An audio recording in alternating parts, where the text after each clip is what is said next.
හරි. අයිබෝන් ළමයි. අපි එතකොට අලෙවිකරණයේ පාඩමේ කලින් සතියේ කතා කරේ අපි දැන් ඉන්නේ අලෙවිකරණ මිශ්‍රය. කියන්නේ අපි කිව්වා අලෙවිකරණය කියන එකේදී ගණදෙනු කරුවාට ඕනි විදිහට ගණදෙනු කරුවාගේ සිතුවිලි වලට අනුව ව්‍යාපාර කටයුතු කරලා ඒ හරහා ව්‍යාපාර තමන්ගේ අරමුණු කරා යන කතාවක් නේ තියෙන්නේ මේකේ. එතකොට මේකෙදී අපි කිව්වා අලෙවිකරණය කියන්නේ තනි ක්‍රියාවක් නෙවෙයි. අලෙවිකරණය කියන්නේ ප්‍රධාන කාර්යයන් හතරකින් එකතු වෙච්ච මිශ්‍රයක්. ඒකට තමයි අපි කියන්නේ අලෙවි මිශ්‍රය කියන්නේ. ඒතකොට පැති හතරකින් ප්‍රධාන වශයෙන් පැති හතරකින් ගණදෙනු කරුවාව සතුටු කරන වැඩේ අපි කරන්න ඕනේ. කියන්නේ දැන් ගණදෙනු කරුවන්ව තෘප්තිමත් කිරීම හරහා ව්‍යාපාරික අරමුණු ළඟා කර ගැනීම අලෙවිකරණයයි කියලා ලේසියට කිව්වට දැන් මේකෙදී අපි දැනගන්න ඕනේ ප්‍රධාන දේවල් ටික තමයි දැන් ඔය ගණදෙනු කරුවා තෘප්තිමත් කරනවා කියන වැඩේ ඉන්නේ දැන් හැමෝටම තියෙන අමාරුම වැඩේ. ගණදෙනු කරුවට ඕන විදිහට වැඩ කරනවා කියන එකනේ. ගණදෙනු කරුවගේ සිතුවිලි තේරුම් ගන්නවා කියන එකනේ අමාරු. ඉතින් අන්න ඒක කරන විදිහ තමයි මේ එකින් එක කතා කරගෙන ආවේ. දැන් නිෂ්පාදිතය කියන එකේ තමයි අපි තාම ඉන්නේ. නිෂ්පාදිත. ඒ කියන්නේ ඔක්කොටම කලින් මූලික වශයෙන් අපි සපයන භාණ්ඩය හෝ සේවාව. ඒ කියන්නේ නිෂ්පාදිතය කියන්නේ ඒකෙන් ගණදෙනු කරුවා සතුටු වෙන්න එපා මූලික වශයෙන්. ඉතින් නිෂ්පාදිතයක් බිහි කරද්දී නිෂ්පාදිතයක් නිර්මාණය කරද්දී කියන්නේ මේ ගණදෙනු කරුවට ඕනි කරන නිෂ්පාදිතයක් බිහි කරද්දී දැනගන්න ඕනි මූලික දේවල් ටික තමයි නිෂ්පාදිත කියන මාතෘකාව යටතේ කතා කරගෙන ආවේ. දැන් අපි ගොඩක් දේවල් කතා කරා දැන් ඒක තව චුට්ටයි තියෙන්නේ. අපි කිව්වා නිෂ්පාදිත ගැන කතා කරද්දී ප්‍රධාන මට්ටම් පහක් ඉගෙන ගත්තා. නිෂ්පාදිතයක් බිහි කරනකොට නිර්මාණය කරනකොට ඒ නිෂ්පාදිතයක ප්‍රධාන මට්ටම් ටිකක් තියෙනවා. ඒවා අපි පළවෙනි පාඩම් වල එහෙම අහලා නැහැ. දැන් නිෂ්පාදිත කියන මාතෘකාව අහලා තියෙනවා. භාණ්ඩ හා සේවා ගැන නිෂ්පාදිත හැටියට සැලකන අනිකුත් දේවල් ගැන ඒවා අහලා තියෙනවා. ඒ වුණාට දැන් පළවෙනි පාඩමේදී එහෙම අපි අහපු නැති නිෂ්පාදිත ගැන ගොඩක් දේවල් දැන් මේ කතා කරගෙන ආවා. නිෂ්පාදිතයක මට්ටම් පහක් ගැන කිව්වා. ඊළඟට නිෂ්පාදිත මිශ්‍රයක් කියන්නේ මොකක්ද කියලා කතා කරා. ඊළඟට නිෂ්පාදිතයක අනන්‍යතාවය කියන එක තමයි ගීසති කතා කරගෙන හිටියේ. අනෙකුත් නිෂ්පාදන වලින් තරඟකාරී අනෙකුත් නිෂ්පාදිත වලින් අපිට පුළුවන් වෙන්න ඕනි අපේ නිෂ්පාදිතය වෙන් කරගන්න. වෙන් කරලා අඳුර ගන්න, වෙන් කරලා ගණදෙනු කරුවන්ට ඒක අඳුර ගන්න පුළුවන් විදියට අපේ නිෂ්පාදිතය ඉදිරිපත් කරන්න කියලා කිව්වා. ඒක තමයි අපි කිව්වේ නිෂ්පාදිතයක අනන්‍යතාවය කියන්නේ. එතකොට සාමාන්‍ය නිෂ්පාදිතයක අනන්‍යතාවය තහවුරු කරන ප්‍රධාන සාධක දෙකක් අපි කිව්වා. එකක් තමයි සන්නම, අනික තමයි ඇසුරුම. හරි. නිෂ්පාදිතයක අනන්‍යතාවය තහවුරු කරන ප්‍රධානම සාධක දෙක තමයි අදාළ නිෂ්පාදිතයේ සන්නම ඒ වගේම අදාළ නිෂ්පාදිතයේ ඇසුරුම. දැන් මොකද්ද මේ සන්නම කියන එක කියලා අපි ගිය සතියේ කතා කරලා ඉවර කරා. අපි කිව්වා සන්නමක් කියලා කිව්වහම නමක් විතරක්ම කියලා කියන්න බෑ. අනිත් අයගේ නිෂ්පාදිත වලින් අපේ නිෂ්පාදිතය වෙන් කරලා හඳුනගන්න. අපි පාවිච්චි කරන නමක්, ලාංඡනයක්, සලකුණක්, සංකේතයක්, මෝස්තරයක්, වාක්‍යයක් මේ ඕනෙම එකක් සන්නම. අපිට ඕනි කොහොම හරි අපේ නිෂ්පාදිතය අනිත් අයගේ වයින් වෙන් කරලා අඳුර ගන්න පුළුවන් විදිහට වෙළඳපොළට දාන්න. ඒක තමයි සන්නමක් සහිතව දානවා කියලා කියන්නේ. එතකොට සන්නම් නාම, සන්නම් ලකුණු ඊළඟට සන්නමක් තෝරගනිද්දී සැලකිලිමත් වෙන්න ඕනි සාධක මොනවාද? සන්නම් වර්ග, සන්නම් පක්ෂපාතීත්වය ගොඩනගා ගන්න හැටි ගණදෙනු කරුවන්ගේ ඔය ටික කතා කරා. ඊළඟට පුතේ සාමාන්‍ය නිෂ්පාදිතයක අනන්‍යතාවය තහවුරු කරන්න තියෙන ඊළඟ ප්‍රධාන දේ තමයි ඇසුරුම. ඔය සන්නම් ලකුණු හරි ලාංඡන හරි කි මොනවා හරි මෝස්තර හරි ඔය ඔක්කොම ඇතුළත් කරන්නේ අපි ඇසුරුමේනේ. කියන්නේ සන්නම තියෙන්නේ ඇසුරුමේ. හරිද? දැන් මෙන්න මේක ඕගොල්ලන්ට පේනවද? මේකේ ගහලා තියෙනවා ඔකේ ඔයගොල්ලන්ට නිකන් සන්නම් නාමයක් පේනවා HP කියන එක. HP කියන්නේ දැන් මම මේ පෙන්නන්නේ මම ගාව තියෙන printerයට දාන toner එක. HP කියන්නේ brand එකක් එතකොට. laptop එහෙම තියෙන්නේ. එතකොට ඒගොල්ලන්ගේ brand එකට දාන toner එක තමයි මේ තියෙන්නේ printerයට දාන්න තියෙන්නේ. එතකොට මේ තියෙන printer එකේ ඇසුරුම. මේ printer එක නෙමෙයි toner එකේ ඇසුරුම. එතකොට බලන්නකො HP කියන ඒගොල්ලන්ගේ මේ brand එක සන්නම් ලකුණු නම සන්නම් තියෙන්නේ ඇසුරුමේනේ තියෙන්නේ ඔක්කොම. මේ කාඩ්බෝඩ් එකක් නෙමෙයි. මේකේ තමයි ඒක ඇතුළත් කරලා තියෙන්නේ.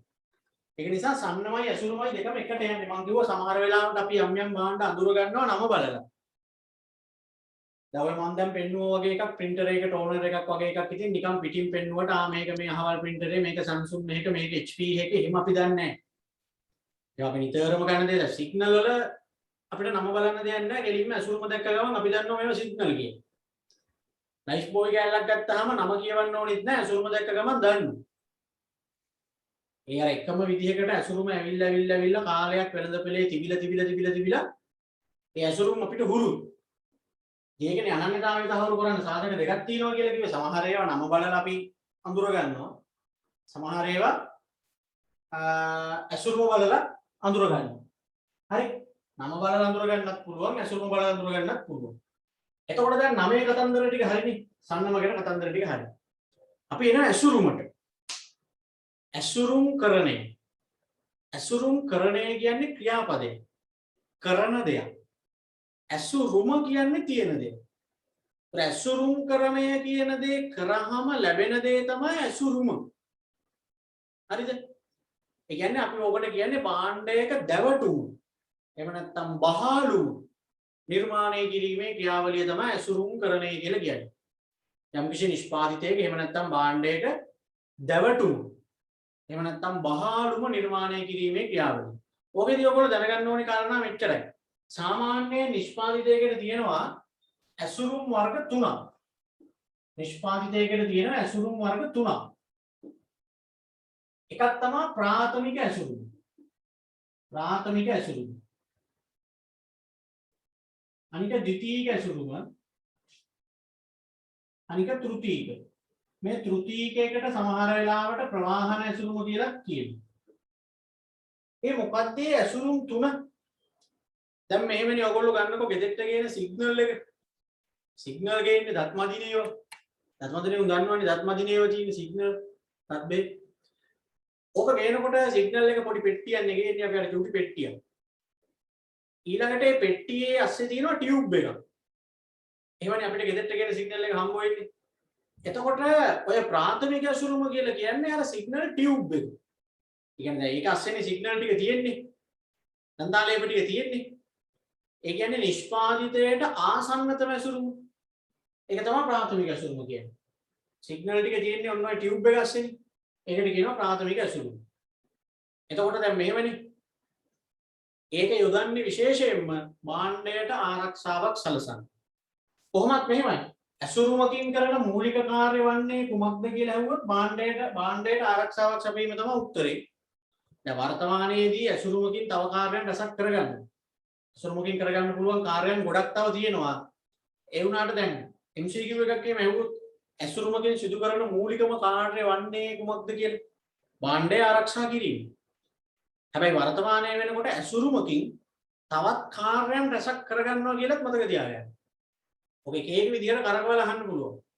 භාණ්ඩයක ඇසුරුම යනු නිහඬ විකුණුම් සේවකයෙකි පහදන්න. අන්න එහෙම වෙන්න පුළුවන්. ඒ මොකක්ද කියන්නේ? භාණ්ඩයක ඇසුරුම යනු නිහඬ විකුණුම් සේවකයෙකි පහදන්න. ඒ කියන්නේ ළමයි මෙහෙමනේ. දැන් කඩේකට බඩුවක් ගන්න ගියාම කඩේ අර විකුණන සේවකයා ඉන්නේ කඩේ දැන් ඉන්න වැඩ කරන කඩේ ඉන්න වැඩ කරන අය ඉන්නේ. ඒගොල්ලෝනේ අපිට ටෝක් කරන්නේ. ඒගොල්ලන්ගේ දක්ෂතාවය මතනේ සමහර භාණ්ඩ විකිනෙන්නේ. දැන් කඩේකට බඩුවක් ගන්න ගියාම උන් නිකන් එන්න වර්ණනා කරලා අපිව කොහොම හරි අන්දවල මේක දෙනවනේ. එන ගේමක් දීලා. ඒ වගේ තමයි හරියට භාණ්ඩවල ඇසුරු. අර කටින් කතා නොකරනවා වුණාට අර කඩේ ඉන්න විකුණුම් සේවකයා අපිට කතා කරලා අපිව අන්දලා කොහොම හරි භාණ්ඩය අපේ ඇඟේ ගහනවා වෙනුවට ඇසුරුමත් ඒ වැඩේම තමයි කරන්නේ. ඒ කියන්නේ සමහර භාණ්ඩ වලට අපේ ඇහැ යන්නේ අපිට ඒක ගන්න හිතෙන්නේ ඇසුරුම නිසා. දැන් සෙන්ට් එකක් එහෙම ගන්න ගියහම බලන්නකෝ. අමුතු විදිහේ සෙන්ට් බෝතල් තියෙන්නේ. එතකොට අපි අර බෝතලේ හැඩේ අනුවනේ අපේ අත යන්නේ සෙන්ට් එකට. සුවඳ බලන්නේ අතට අරගෙනනේ. දැන් කඩේට ගියාම අර මෙව් එකේ කොහොම අහුල්ලා තියෙනවනේ සෙන්ට් බෝතල් ටික. එතකොට දැන් අපිට උතන එකපාරට දැන් සුවඳ බලන්න හරි ඔකට ගහලා සුවඳ බලන්න ඉස්සෙල්ලා අතට ගන්න ඉබේ. බලන්න ගොඩක් වෙලාවට අත යන්නේ ටිකක් අර අමුතු හැඩේ බෝතලයක් තියෙන එක. ඊට පස්සේ තමයි සුවඳ නැද්ද කියලා බලන්නේ. අන්න ඒකයි නිහඬ විකුණුම් සේවකයෙක් කියන්නේ. මේ සමහර භාණ්ඩවලට අපේ ආකර්ෂණය වෙන්නේ ඇසුරුම නිසා. පැකට් එකෙන් තමයි අපි වල්ලන්නේ, බෝතලෙන් තමයි අපි වල්ලන්නේ, පෙට්ටියෙන් තමයි අපි වල්ලන්නේ. භාණ්ඩයක දැවටුම කිව්වහම ඔය ඕන එකක් වෙන්න පුළුවන්. පැකට් එකක් වෙන්න පුළුවන්, පෙට්ටියක් වෙන්න පුළුවන්, බෝතලයක් වෙන්න පුළුවන්, මොකක් හරි කමන්නේ බහාලුම. දැන් ඔය හිතන්නකෝ මෙහෙම අපි යනවා ෂර්ට් එකක් ගන්න. ෂර්ට් ගන්න ගියාම රෙදි කඩවල තියෙනවා සාමාන්‍යයෙන් අර හැන්කස් වල එල්ලලා නිකන් අර මෙව්ව වල දාලා එහෙමත් තියෙනවා. ඉටි කවර එක දාලා අර මේ රාත්තවල අහුරලා එහෙම ෂර්ට් තියෙනවා. තව අර දිග කාඩ්බෝඩ් පෙට්ටි වල එහෙම දාලා ආයි ෂර්ට් තියෙනවා. අපි උතෙන්ට ගිය ගමන්ම වටිනම ෂර්ට් එක කියලා හිතාගන්නේ මොන ෂර්ට් එකද? අර පෙට්ටිය දාලා තියෙන එකනේ ටිකක් අමුතු ලයින් එකක් අපිට එන්නේ. පෙට්ටිය දාලා අර පියන් දෙකකින් වහලා එහෙම තියෙන එකට නිකන් අපිට හිතන ඒක වටිනවා ඇති. අර හැන්කස් වල එල්ලලා තියෙන ඒවා ඇත්තට වටින්නේ නැද්ද දන්නේ නැහැ. ඔරලෝසුවක් ගන්න ගියා කියන්නේ. නිකන් අර ලෑල්ලක එල්ලලා තියෙන ඔරලෝසු ටික. තව තියෙනවා පෙට්ටි වල එහෙම දාලා. අපි එතකොට නිකන් ඔටෝම අපි හිතනවා අර පෙට්ටිය දාපු එක ගණන් ඇති. ඒක හොඳ ඇති. කියන්නේ ඇසුරුම තුලින් භාණ්ඩයට තව වැඩ ගොඩක් කරගන්න පුළුවන්. අන්න ඒකයි මම මේ කියන්නේ. භාණ්ඩයට ආරක්ෂාව දෙන එකට අමතරව තව ගොඩාක් දේවල් ඇසුරුමකින් තියෙන ප්‍රයෝජන හැටියට ගත්ත හැකියි. ඇපල් ගෙඩියක් ගන්න ගියා කියන්නේ නිකන් ඇපල් ගොඩක් තියෙනවා. ඊට අමතරව නිකන් අර අමුතු පැකට් වල දාලා නිකන් අර දැල් දැල් වගේ ඒවා දාලා ඇපල් තියෙනවා. එහෙම නැත්නම් දැන් වෙන එකක් ඕනේ නැහැ බිත්තර ගන්න යන්නකො. ෆුඩ් සිටි වල දැන් නිකන් බිත්තරයක් ගන්නකොට අපි බිත්තර 10ක් 20ක් ගන්නවා සාමාන්‍යයෙන් එකක් 18යි 20යි ඔහොම ගත්ත හැකියි. අර පිටු ගස් දෙකක් දාලා අර කඩේ ඉන්න එක අවක shopping කවර් එක දාලා එල්ලලා දෙනවා සුදුසු කාලේ. එහෙම නෙමෙයි ෆුඩ් සිටියේ බිත්තර තියෙනවා බිත්තර 10 10 වගේ නිකන් අර අමුතු මේව එක දාලා කාඩ්බෝඩ් එකක. දැන් එතකොට සාමාන්‍ය කඩේ බිත්තරයක් 18යි කියමුකෝ. ඒතර බිත්තර 10ට 180යිනේ.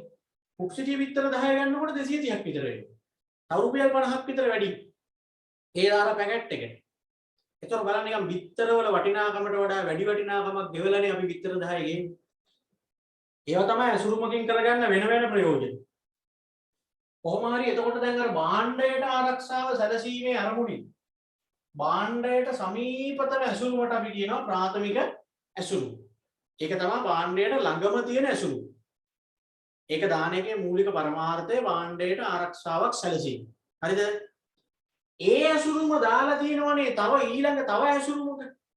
දැන් ඕගොල්ලෝ කඩෙන් සිග්නල් ගේන්න ගියාම ටියුබ් එක විතරද කඩේ රාක්කේ අහුරලා තියෙන්නේ. සිග්නල් ටියුබ් එක දහුරලා තියෙන්නේ නෑනේ. ඒ සිග්නල් ටියුබ් එක දාලා තියෙනවනේ තව කාඩ්බෝඩ් පෙට්ටියක, චූටි පෙට්ටියක. ඒක තමයි ද්විතීයික ඇසුරුම. ඒක හුඟක් වෙලාවට යොදන්නේ භාණ්ඩ ඇසිරීම පහසු කරන්න. දැන් ප්‍රාථමික ඇසුරුම යොදන්නේ විශේෂයෙන් භාණ්ඩයට ආරක්ෂාවක් සලසන්න. ද්විතීයික ඇසුරුම යොදනවා භාණ්ඩයේ ඇසිරීම පහසු කරන්න. ඇසිරීම සහ ප්‍රදර්ශනය පහසු කරන්න. අර ටියුබ් එක පිටින් අහුරන්න බෑනේ ගෙනහල්ලා. ඒක නේද තව පොඩි පෙට්ටියක දාලා තියෙන. එතකොට අපිට ලස්සනට අහුරන්න පුළුවන් මේක. අන්න එහෙම.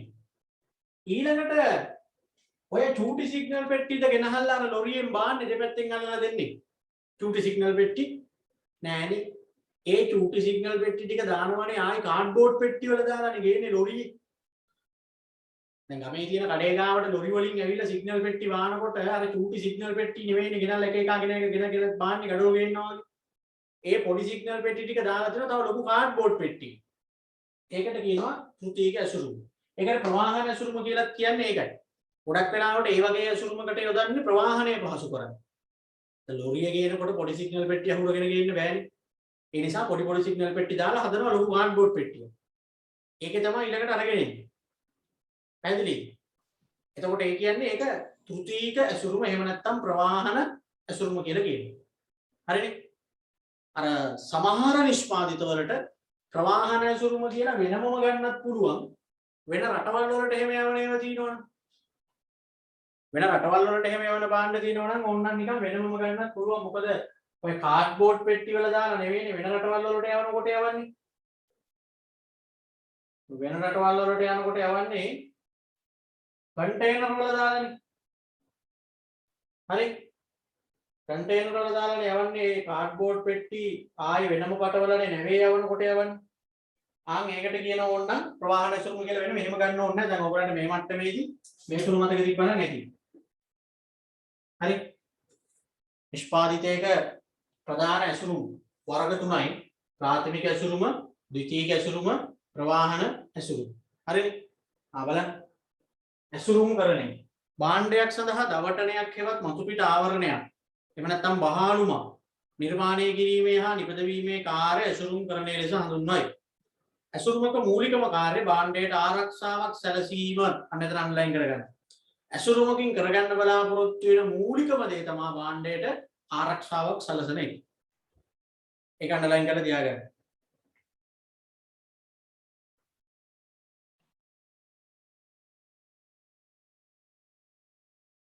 කොහොමද බලන්න. වර්තමානයේ අලෙවි කරන උපකරණයක් ලෙසද භාවිත වේ. ඒකයි මම අර කිව්වේ. ඇසුරුමකින් කරගන්න බලාපොරොත්තු වෙන මූලිකම දේ භාණ්ඩයට ආරක්ෂාවක් සැලසීම වුණාට භාණ්ඩය ආරක්ෂා කිරීම වුණාට වර්තමානයේදී ඒක තව වැඩ කොටකටත් දායක වෙනවා. ඊළඟ ප්‍රධාන වශයෙන් ඇසුරුම් තුනක් ඇත. ප්‍රාථමික ඇසුරුම, ද්විතීයික ඇසුරුම, ප්‍රවාහන ඇසුරුම. ප්‍රාථමික ඇසුරුම, ද්විතීයික ඇසුරුම, ප්‍රවාහන ඇසුරුම. ඒ තුන මම පැහැදිලි කරලා කියලා දුන්නානේ. භාණ්ඩයට සමීපතම එක. භාණ්ඩයට ආසන්නතම ඇසුරුම තමයි ප්‍රාථමික කියන්නේ. ඒක යොදන්නේ විශේෂයෙන්ම භාණ්ඩයට ආරක්ෂාව සලසන්න. ඊළඟට ප්‍රවාහනය ඇසිරීම වගේ දේවල් පහසු කරන්න තමයි ද්විතීයික ඇසුරුම යොදන්නේ. ප්‍රවාහනය පහසු කරන්න තමයි තෘතීයික ඇසුරුම යොදන්නේ. එහම තමයි ඇසුරුම් තුනේ.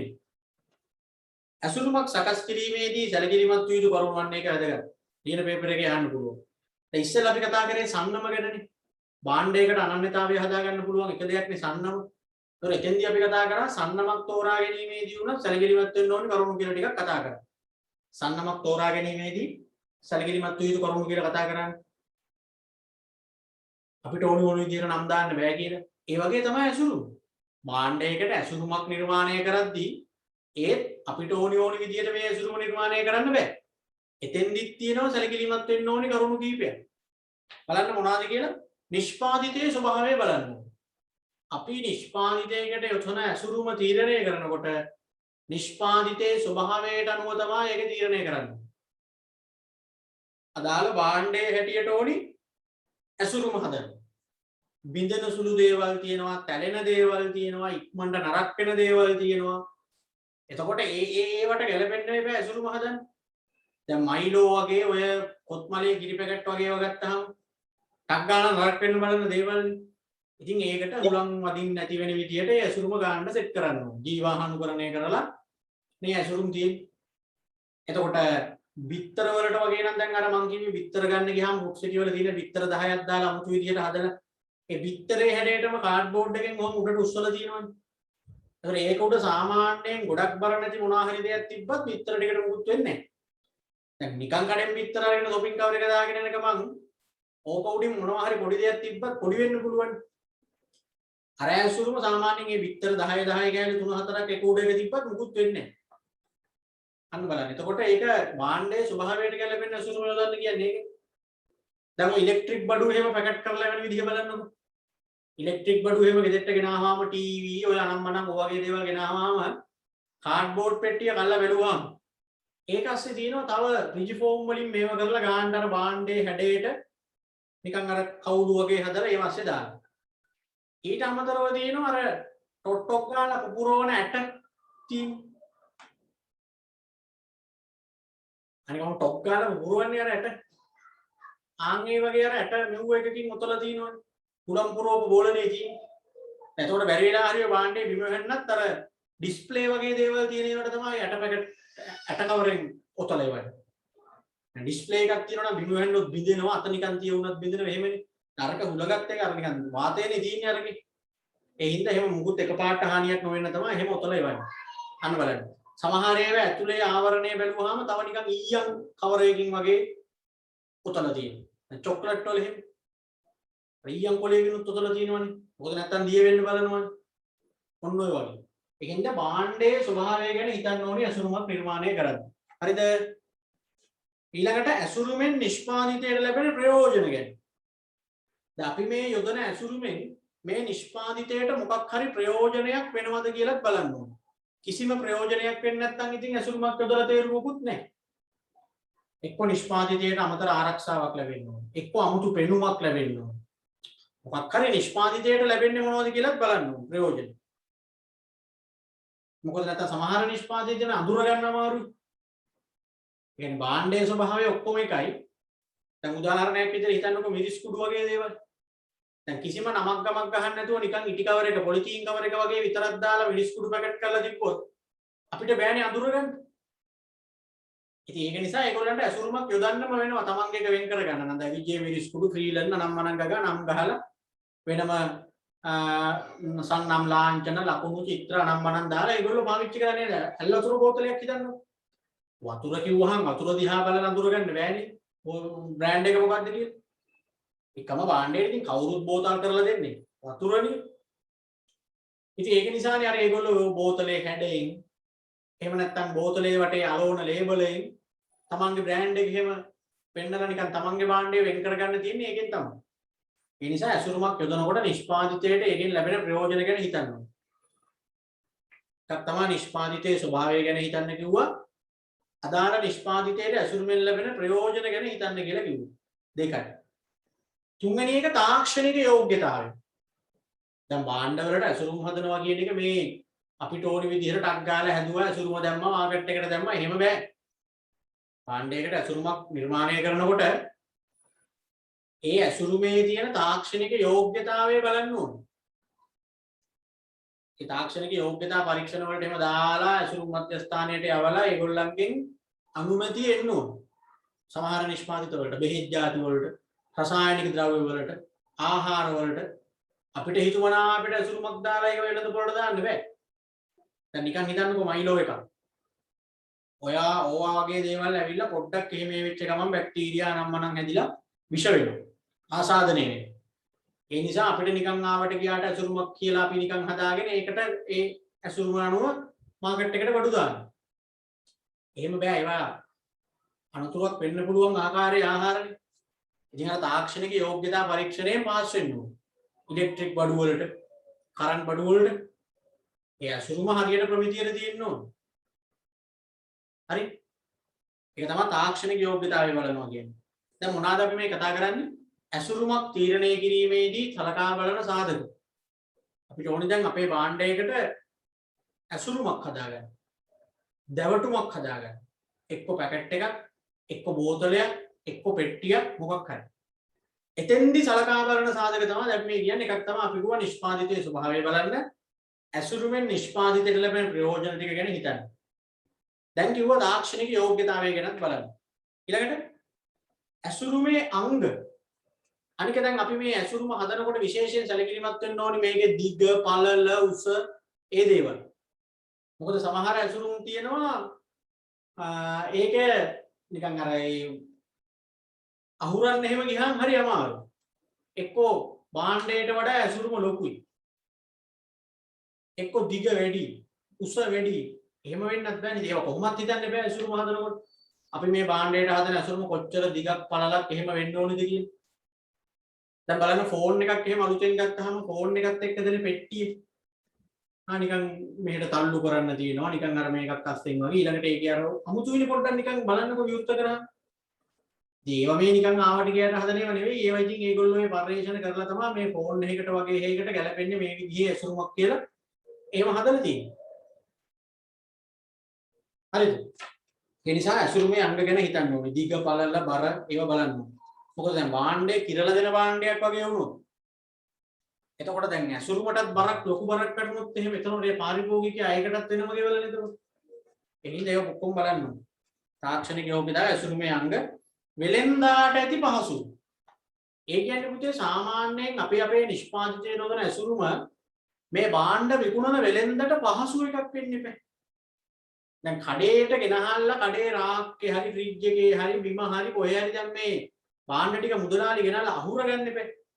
ඉතින් අදාළ භාණ්ඩයට යොදලා තියෙන ඇසුරුම මුදලාලිට ලේසි ඇසුරුමක් වෙන්න ඕන. දැන් බලන්න ෆ්‍රිජ් එක ඇස්සේ මයිලෝ ටික නම් ලස්සනට අහුර ගන්න පුළුවන්. කොත්මලේ කිරි පැකට් ටික එහෙම කොහොමද අහුරන්නේ කඩේ ඇස්සේ? නිකන් ඔහේ එක පොඩේ දාන්නනේ තියෙන්නේ. පිළිවෙලකට අහුරන්න බෑනේ. දැන් කිරි පැකට් කිව්වහම කොත්මලේ තියෙනවා එක එක ඒවා තියෙනවාද? කස්ටමර් ඇවිල්ලා ඉල්ලනවා මට දෙන්නකෝ මේ කොත්මලේ කියන ඒ නම කියලාම ඉල්ලනවා. ඊට උඩින් දාලා ඇන්කර් වල කිරි පැකට් වගේ. ඊට උඩින් දාලා තව මිල්කෝ හරි මොකක් හරි එකක්. පොත්මලේව තියෙන්නේ යට. ඉතින් අරක පාද හොයන්න වෙනවා. අර මයිලෝ නෙස්ටෝමෝල් ඒ වගේම තියෙනවනේ සාමාන්‍යයෙන් අර ඔහොම හේත් උස්සල ඔහොම නිකන් බිම තියන්න පුළුවන්. ගන්න ලේසි ආය අරන් තියන්න ලේසි. අන්න ඒක වෙලෙන්දට ලේසි වෙන්නත් එපා. කඩේ මේ වහුර ගන්න. භාණ්ඩයට යොදලා තියෙන අසුරුම මුදලාලිට කඩේ ඇතුලේ ඩිස්ප්ලේ කරන්න අමාරුයි නම්. ඒ වගේ භාණ්ඩ මුදලාලිලා ගන්න. අනේ ඕක අරගෙන එපා වෙනවා අප්පා අහුරන්න ගියාම. කොහොමවත් අහුරන්න බෑ. අන්න එහෙමනේ. එක මේ දේවල් අහුරන විදි තියෙනවනේ. සබන් කැට වගේ ඒවා ලොකු කේස් එකක් නැහැ. සබන් කොලයක් දැවටුමක් දැම්මන් හරි උඩට අහුරන්න පුළුවන්. මොකද සබන් කෑල්ල ගන්න තියෙනින්. එහෙම නැති සබන් වල දැන් ලක්ස් වගේ දේවල් වල නිකන් අර පිටර වගේ සබන්නේ තියෙන්නේ. සන්ලයිට් වගේ අහුරන්න බෑනේ ලක්ස්. අර අස්සේ තියෙන සබන් කැටේ විතර. ඒකනේ ඒක තව පෙට්ටි එක දාලා එවන්නේ. බේබි සබන් ගන්නවා. ලක්ස් එකත් අර ගාන්න ඔතල එවන්නේ කොහොම තියන්න පුළුවන් විදියට. බේබි සබන් නම් පෙට්ටි එකක් දාලා එවන්නේ. මොකද අහුරන්න ලේසි වෙන්නේ. ඒ හින්දා අනිවාර්යෙන් ඇසුරුමක් නිර්මාණය කරනකොට වෙලෙන්දාට ඇති පහසුව ගැන හිතන්න ඕනේ. මොකද වෙලෙන්දා මේ හරි කාර්යබහුලව දඩබඩ ගාලා විශ්වාස කරන්නේ. එතකොට එයා විකුණනකොට එයා කැමති ටක් ගාලා එන කස්ටමර්ව ටක් ගාලා දුන්න පිටත් කරා. ආන්ගේ මට්ටමේ ඇසුරුම් වලට කැමති. ඒ නිසා ඇසුරුමක් හදද්දී වෙලෙන්දට තියෙන පහසුව ගැන අපි හිතන්න ඕනේ. වෙලෙන්දට මේ භාණ්ඩ ප්‍රදර්ශනය කරන්න ලේසි වෙන්න ඕනේ. මේ භාණ්ඩ ප්‍රවාහනය කරන්න ලේසි වෙන්න ඕනේ. ගබඩා කරලා තියාගන්න එක පහසු වෙන්න ඕනේ. පාරිභෝගිකයාට ඇති පහසුව. ඒකත් බලන්න ඕනේ. දැන් සමහර භාණ්ඩවල ඇසුරුම නිසා අපිට ඒක වදයක්. බඩුවක් ගන්නකොට පාරිභෝගිකයාට පහසු ආකාරයක ඇසුරුමක් අපි මේ භාණ්ඩයට යොදන්නවා. දැන් උදාහරණයක් විදිහට හිතන්නකෝ අර මයිලෝ එකයි කොත්මලේ කිරි පැකට් එකයි ගැනම ගමුකෝ. දැන් මයිලෝ එක ගත්තාම ඒක කොහේ හරි දැන් මේසයක් උඩ වගේ තියන්න පුළුවන්. අර ඒක හිල් කරන්න ඕනේ දැන මාක් කරලා තියෙනවා ඊයම් කොලයක් වගේ එකක් තියලා බටේ තියලා තද කරපුව ගමන් හිල් වෙනවා. ටිකක් ක්ලේසි මයිලෝ එකක් වගේ එකක් බොන්න වාහනයක උනත් යන ගමන්. කොත්මලේ කිරි පැකට් එකක් ගත්තොත් එහෙම බට කෑල්ල වෙනම දෙනවා කිරි පැකට් එක වෙනම දෙනවා නිකන් කසිප්පු දෙනවා. ඊළඟට මොකද වෙන්නේ? ඕක ඊළඟට කඩා ගන්න ගියාම ඉලක් මාක් කරලත් නැහැ මුකුත් නැහැ. සමහරව මෙතන දතලා තියලා හොම චිස් ගාලා අදිනවා භාගය මූණි. කිරි පැකට් එහෙම කඩා ගන්න ගියා එක්ක හැමෙත් එක ආගෙන. කොෂර්ට් එක. ඊළඟට අරක වටේ දාගෙන බොනවා. බැරි වෙලා හරි ටිකක් බීලි ඉවර වෙලා මොකක් හරි හදිසියකට ඕක තියලා තිබ්බොත් එහෙම කොහෙන් හරි ආයි බලනකොට බඩු නෑ ඊළිලා ගිහින්. බලන්න කරදරයිනේ. වාහනේ ගෙම යන ගමන් හරි අමාරුයි බොන්න. බයයි බොන්න අනිත් එක. සුදු ඇඳුමක් එහෙම දැන් යනවනම් අරක කඩන්න ගිහිල්ලා හැමතැනම විසිරුවොත් එහෙම කියලා බයයි. ඒක අවාසිය ඒගොල්ලන්ට. ඒක කියන්නේ අසුරුමක් සකස් කරද්දී පාරිභෝගිකයට පහසුද කියලා බලන්න. ඔයා භාණ්ඩයට දාලා තියෙන අසුරුම පාරිභෝගිකයට අමාරු වෙන පාරිභෝගිකයා භාණ්ඩේ නොගෙන ඉන්න එක හේතුවක් වෙනවා. දැන් සාමාන්‍යයෙන් හිතන්නකෝ ඇඳන් තියෙන දම්රෝ එකේ ට්‍රිපල් නැන් ඩබල් නැන්ගක අපි නිකම්ම වා ගන්න ඇඳක් බලන්න යනවා කිව්වහම අර ගෙදර ඇඳ තියෙනවා වගේනේ. දම්රෝ එකේ එහෙම තමයි ඩිස්ප්ලේ දාලා තියෙන්නේ. අපි කියනවා මෙන්න જાති ඇඳක් දෙන්න කියලා. ප්‍රවාහන ගාස්තු මේක ඒගොල්ලෝ දෙනවනේ. හරි එහෙමනම් ගෙදරට අරන් එන්නම් කියලා දැන් අපි ඉන්න ඇඳ ගේනකම්. සල්ලි එහෙම ගෙවලා ඇවිල්ලා.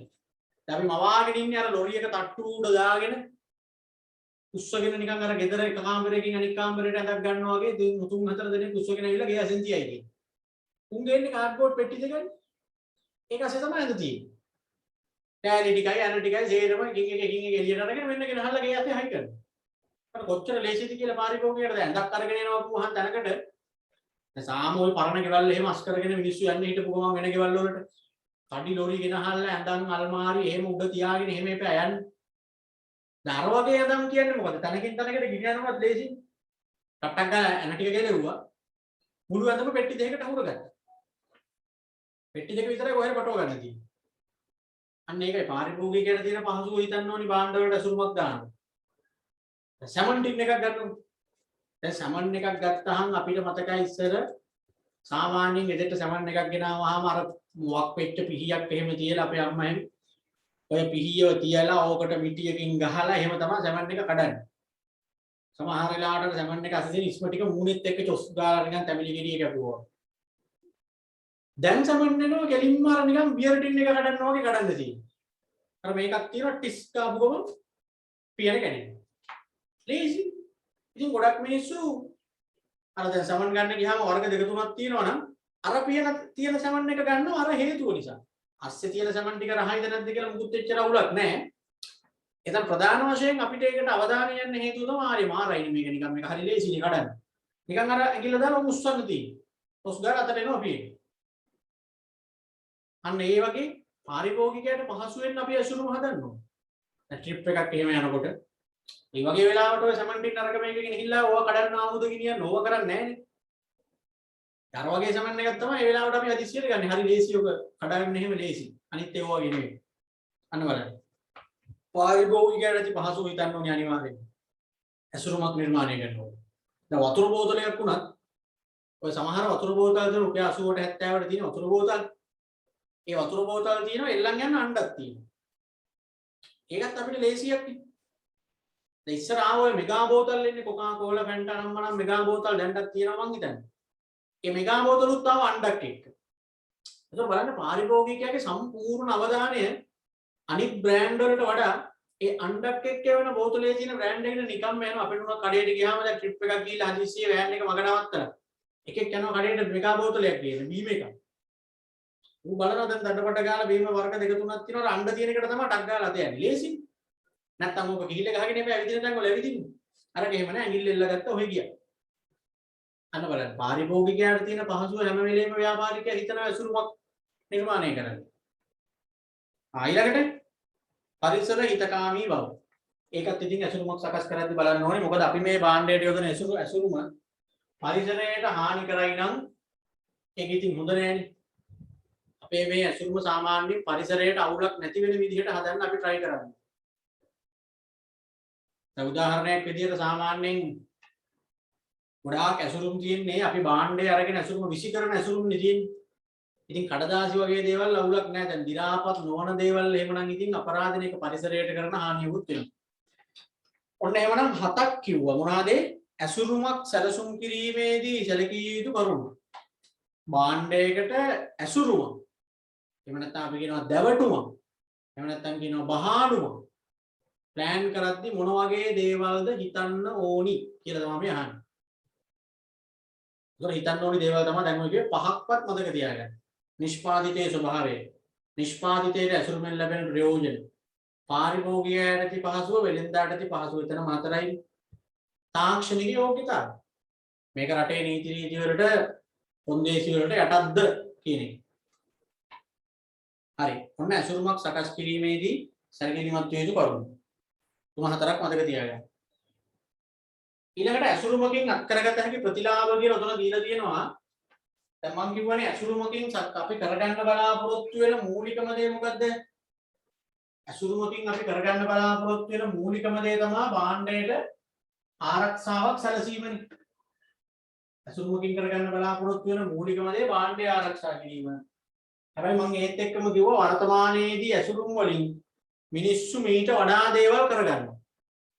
ව්‍යාපාරිකයා මීට වඩා දේවල් ටිකක් බලාපොරොත්තු වෙන ඇසුරුමකින්. අර භාණ්ඩයට ආරක්ෂාවක් සැලසීම කොහොමත් වෙනවා. ඊට අමතරව ඇසුරුමක් තුලින් අපේක්ෂා කරන වෙන දේවල් තියෙනවා. පැකේජ් කියන අකුරු ටිකෙන් පටන් ගන්න විදිහට මම මේ ප්‍රතිලාභ ටික දීලා තියෙනවා බලන්න. එකක් තමයි භාණ්ඩයට ආරක්ෂාව ලැබෙන එක. අනික අපේ අවධානය ගන්න ඇසුරුමෙන්. මම කිව්වේ ගණදෙනුකරුවාගේ ඇහැ යන්නේ ඇසුරුම ලස්සනට තිබ්බා. ගෙන යාම ගබඩාකරණය ආදී ලේසි ඇසුරුමක් එක්ක භාණ්ඩයක් දැම්මහම. භාණ්ඩය පිළිබඳ විස්තර හරහා දැනුවත් වෙන්න පුළුවන්. මොකද අපිට පුළුවන් අපි භාණ්ඩයට යොදන ඇසුරුමේ අපිට වාසිදායක විදිහට ඕනේ දෙයක් දාන්න. ඕනේ දෙයක් කියන්නේ ඉතින් ඒකේ මූලික දේවල් ටික දාලා අපේ තියෙන නිකන් සටන් පාටයක් අනුකරණ වලින් වෙන් කරගන්න මොකක් හරි ඉංගියක් අන්න එහෙම දේවල් කරන හැකිනේ ඇසුරුමක් එක්ක භාණ්ඩ දැම්මහම ඒකත් වාසියක්. ඒක තමයි භාණ්ඩ පිළිබඳ විස්තර හේවත් දැනුම කියලා කියන්නේ. පිරිවැය අඩු වෙනවා. පිරිවැය අඩු වෙන්නේ භාණ්ඩ නාස්ති වෙන්නේ අහක දාන්න වෙන්නේ නැහැ. දැන් ඇසුරුමක් නැතුව භාණ්ඩ දැම්මහම සමහර වෙලාවට ඉතින් ඒවා පොඩ්ඩක් එහෙම මෙහෙන් සවුත්තු වෙනවා එහෙමනේ. බින්දෙනේව නම් බින්දෙනවා, තැලෙනවා නම් තැලෙනවා, වාෂ්ප වෙනවා නම් වාෂ්ප වෙනවා. එහෙම ප්‍රශ්න තියෙනවා. එහෙනම් ඇසුරුමක් එක්ක භාණ්ඩ දැම්මහම පිරිවැය අඩුයි. වැඩි වටිනාකමක් එක් කිරීම මම අර ඉස්සෙල්ලා කිව්වේ ඒකනේ. ඇසුරුමේ තියෙන ලස්සනත් එක්ක ඇසුරුමේ තියෙන වටිනකමත් එක්ක භාණ්ඩයේ මිල වැඩි වෙනවා. ඒ කියන්නේ භාණ්ඩයට වැඩි වටිනාකමක් එකතු කරන එකනේ මේකෙන් කරන්නේ. මොනවා ගන්න කියන්නේ? අපි ඔකට කියන්නේ ලූස් ගන්නවද පැකට් ගන්නවද කියලා පරිප්පු ගන්න කියන්නේ. කියලා පරිප්පු 250ක් 500ක් ගත්තා වගේ නෙවෙයි පරිප්පු පැකට් එක ගන්නකොට චුට්ටක් ගන්න වැඩි. හැම භාණ්ඩෙම එහෙම තමයි. පැකට් කරපුවා තියෙනවා නම් චුට්ටක් ගාන වැඩිපුර විකුණන්න පුළුවන්. හේතුව ගනුදෙනු කරුවා ඇසුරුමට යම් වටිනාකමක් දෙනවා ඒකයි. යම් කිසි තැනකදී ඇසුරුම් නොකරපු භාණ්ඩයක් ගන්නවට වඩා ඇසුරුම් කරපු භාණ්ඩයක් ගන්න පාරිභෝගිකයාගේ ලැබියාවක් කැමැත්තක් තියෙනවා. හරිද? හරි. ඒ ඇවිල්ලා මොනවද? ඇසුරුමකින් ලැබෙන ප්‍රයෝජන. ඕක ඇසුරුමකින් ලැබෙන ප්‍රයෝජන කියලා අමුවෙන්ම අහන්න පුළුවන්. එහෙම නැත්නම් ඇසුරුමක් රහිතව භාණ්ඩ ඉදිරිපත් කරනවාට වඩා ඇසුරුමක් සහිතව නිෂ්පාදිත ඉදිරිපත් කිරීමේදී වැදගත්කම කුමක්ද? එහෙම කීක විදිහට එන්න පුළුවන්. උන ඇසුරුමේ කතාව හරිනේ. ඒතර ඇසුරුම්කරණය කියන එක සම්බන්ධයෙන් තාම අපි ඉන්නේ අලෙවිකරණයේ නිෂ්පාදිතය කියන මිශ්‍රය තුල.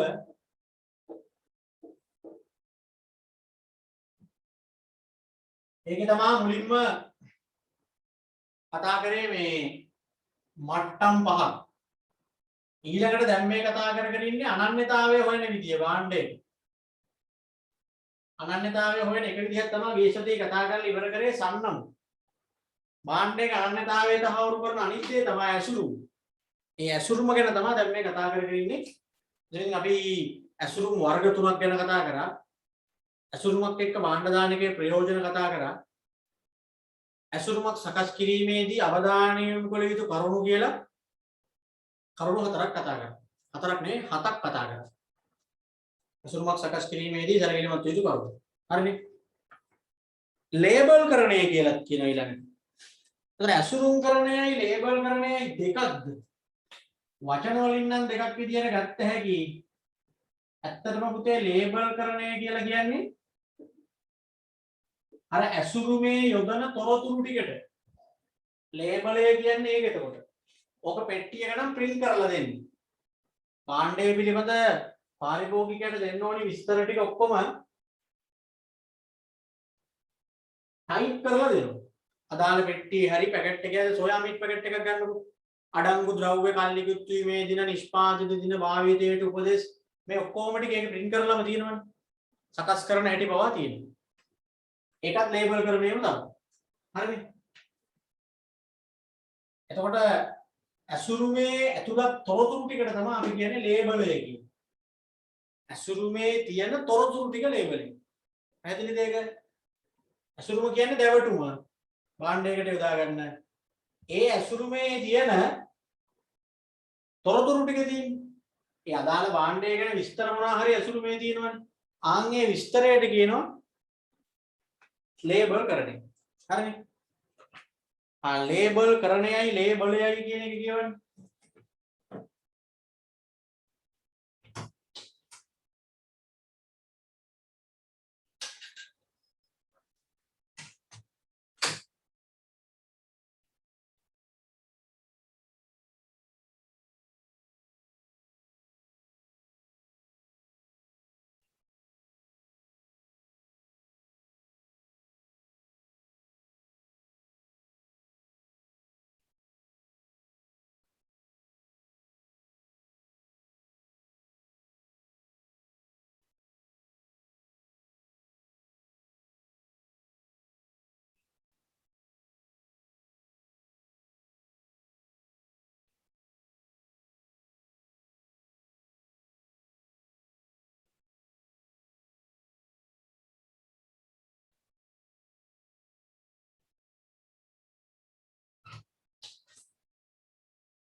හරිද?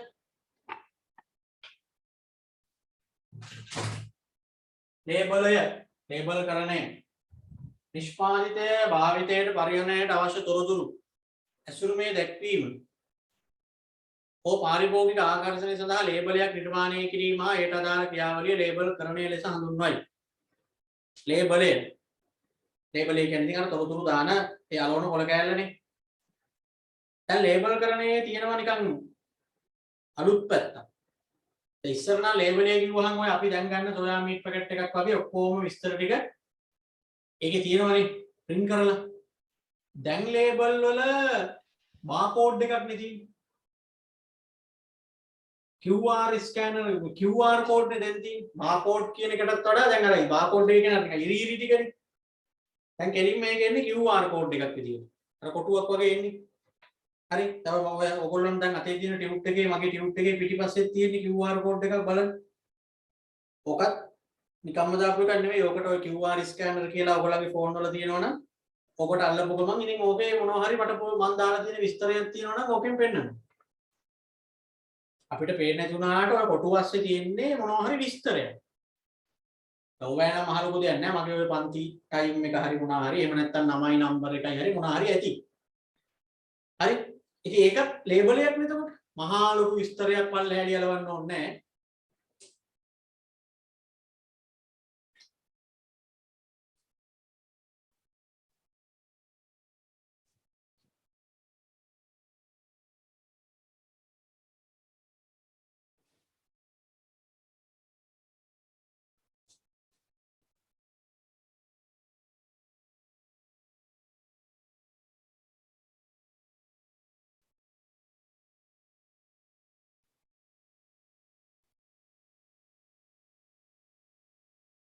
හරිද? මහා ලොකු විස්තර අනම්මනම් බලවන්න ඕනේ නෑ. අපිට ඕනේ ඒකේ මේ ඕනි කරන විස්තරය එතකොට පරිගණකගත ක්‍රමයට අපි data ටික enter කරාම නිකන් ඔන්න කොටුව විතරයි එතකොට කොහේ හරි තියෙන්න ඕනේ. ඕකට අල්ලපු ගමන් අදාළ භාණ්ඩය ගැන විස්තර ටික එතකොට නිකම්ම ලැබෙනවා. හරිද? ලේබල් එක ඇතුළත් විය යුතු කරුණු ඕනනම් ඉතින් ආයි මේ අලෙවිකරණයේ පාඩමට දාලා පාඩම් කරන්න ඕනේ නැහැ. භාණ්ඩයක් ගත්තාම කොහොමත් කඩේ ගිහිල්ලා මොනවා හරි බඩුවක් ගන්නකොට අපි ඔය අතට අරගෙන බලන දේවල් ටිකක් තියෙනවානේ භාණ්ඩයක අර ලේබලේ කියවලා බලන්න. කල්ලිකුත් වීමේ දිනය, නිෂ්පාදිත දිනය, අඩංගු ද්‍රව්‍ය, භාවිතයට උපදෙස්, ප්‍රමිති ලාංඡන ඕවා තමයි ඉතින් ලේබල් එක ඇතුළත් තොරතුරු. පාරිභෝගික ආරක්ෂණයේ පාඩමෙත් කතා කරනවානේ. ඒ නිසා අලෙවිකරණයේ පාඩම වල දාලා ඉතින් ওই වගේ දෙයක් අහන්න තියෙන ඊට අඩුයි. අපි උනාට දැන් මේ නිෂ්පාදිත ගැන දැනගෙන ඉන්න ඕනි සියල්ලම දැන් මේ පාඩමේදී දැනගන්න එපා. මොකද අපිට ඕනි ගණදෙනු කරුවා උපරිම තෘප්තියටපත් කරන්න අපේ නිෂ්පාදිතය තුලින්. ඒකෙදි මේ දේවල් ගැන අවබෝධයක් තියෙන්න ඕනේ. හරි? දැන් එහෙමනම් සම්නමත් හරි අසුරුමත් හරිනේ. ඔය සම්නමයි අසුරුමයි ගැන කතා කරන්න ඕනේ ඇයි? භාණ්ඩයක අනන්‍යතාවය තහවුරු කරන්නේ ඔය දෙකෙන්නේ. සම්නමෙන් සහ ඇසුරුමින්. ඒතර ඇසුරුම ගැන තව තියෙනවා පොඩි පොඩි දේවල් ටිකක්. ඇසුරුමකින් සිදුවිය හැකි අවාසි. දැන් ඇසුරුමක වාසි ටික නම් අර පැකේජ් කියන අකුරු ටිකෙන් අපි ගත්තනේ. පැකේජ් කියන අකුරු ටිකට අනුව ඇසුරුමකින් තියෙන වාසි ටික ගත්තා. ඒ නැතත් හිතලා ලියන්නත් පුළුවන්. ඇසුරුමක තියෙන වාසි භාණ්ඩයට ආරක්ෂාවක් ලැබෙනවා. පාරිභෝගිකයාගේ ආකර්ෂණය ලැබෙනවා. ඇසිරීම ගබඩා කිරීම පහසු වෙනවා. ප්‍රවාහනය කිරීම පහසු වෙනවා. නොපෙනෙන වටිනාකමක් භාණ්ඩයට එකතු වෙනවා. නොපෙනෙන වටිනාකමක් එකතු වෙනවා. ඒවා තමයි වාසි. ඇසුරුමකින් තියෙන අවාසිත් තියෙනවා. අවාසි තමයි සාමාන්‍යයෙන් භාණ්ඩයකට ඇසුරුමක් යොදපු ගමන්ම අනිවාර්යයෙන්ම පුතේ භාණ්ඩයේ මොක වැඩි වෙන්න ඒක බලපානවද? මිල වැඩි වෙන්න බලපානවා. ඇසුරුමක් නැතුව දෙන භාණ්ඩ වලට වඩා ඇසුරුමක් සහිතව දෙන භාණ්ඩ කොහොමද චුට්ටක් ගණන්. ඇසුරුමක් නැති භාණ්ඩයකට වඩා ඇසුරුමක් තියෙන භාණ්ඩ ටිකක් ගණන්. චුට්ටක් ගණන්. ඒ ගාන වැඩි වෙන්නේ ඒ ඇසුරුමට ගිය ගාන. අර බිත්තර උදාහරණය හොඳටම හරි. පස්සේ තියෙන බිත්තරේ වෙනසක් නැහැ නේ. නිකන් සේනර කඩේකින් 18ක් දීලා ගන්න බිත්තරේම තමයි ෆුඩ් සිටියෙන් ගිහින් ගන්නකොට තව ඒකට රුපියල් 2ක් විතර වැඩි වෙලා බලද්දි. බිත්තර 10 ගාන හදලා බලන්න. ඒ මොකද අර ඇසුරුමට තමයි ඒ ගාන ගන්න. ඕන ගොඩාක් භාණ්ඩවල දිනවනේ ලූස් එකයි පැකට් එකයි කියලා මම අර කිව්වේ. ඒ ලූස් එක කොහොමත් හැම එකේම ලූස් එක ටිකක් ගාන අඩු වෙන්නේ චුට්ටක්. ඉතින් පැකට් එකට යන ගාන තමයි ඉතුරු වෙන්නේ. දැන් සාමාන්‍යයෙන් ඔයිල් වගේ දේවල් ගන්න ගියත් ඔය වාහන වලට එහෙම දාන ලූස් ඔයිල් කියලා තියෙනවා වෙනම ඔයිල් කෑන් තියෙනවා. කෑන් එක ගණන් ලූස් එකේ ලීටර 4ක් ගන්නවට වඩා කෑන් එකේ ලීටර 4 කෑන් එක ගණන්. එකම ඔයිල් ඉතින් අර කෑන් එකට ගන්න ගන්නත් එක ඒ කෑන් එකේ ගන්නත් ගන්න එපා. ඒක තමයි ගන්න වැඩි. පැහැදිලිද? අන්න ඒකයි. ඒ හින්දා අසුරුමගෙන් සිදුවේ හැකි අවාසි වල ලියන්න එකක් භාණ්ඩේ පිරිවැය වැඩි වී මිල ඉහළ යාම. භාණ්ඩේ පිරිවැය වැඩි වී මිල ඉහළ යාම. භාණ්ඩේ පිරිවැය වැඩි වී මිල ඉහළ යාම. භාණ්ඩේ පිරිවැය වැඩි වී මිල ඉහළ යාම.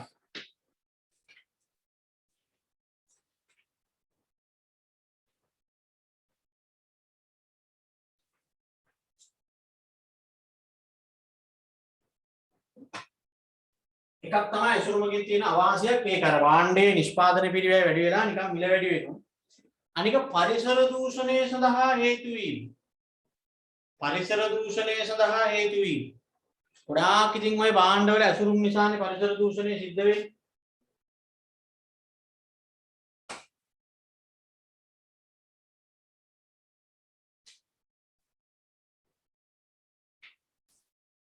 පරිසර දූෂණය සඳහා හේතු වීම.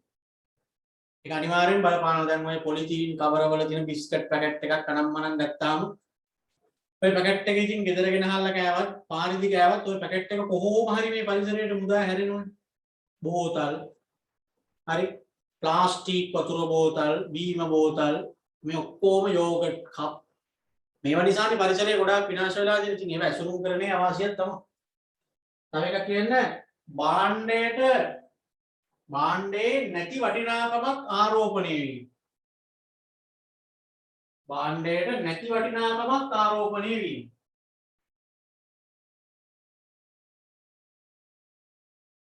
නැති වටිනාකමක් ආරෝපණය වීම.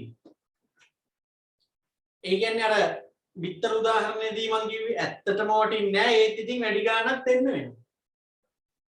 අසුරුමට අනුව නිකන් බොරු වටිනාකමක් අපි නිකන් හිතින් මවා ගන්නවා. මේක නම් ගණන් ඇති කියලා එහෙම එකක් තියෙනවා.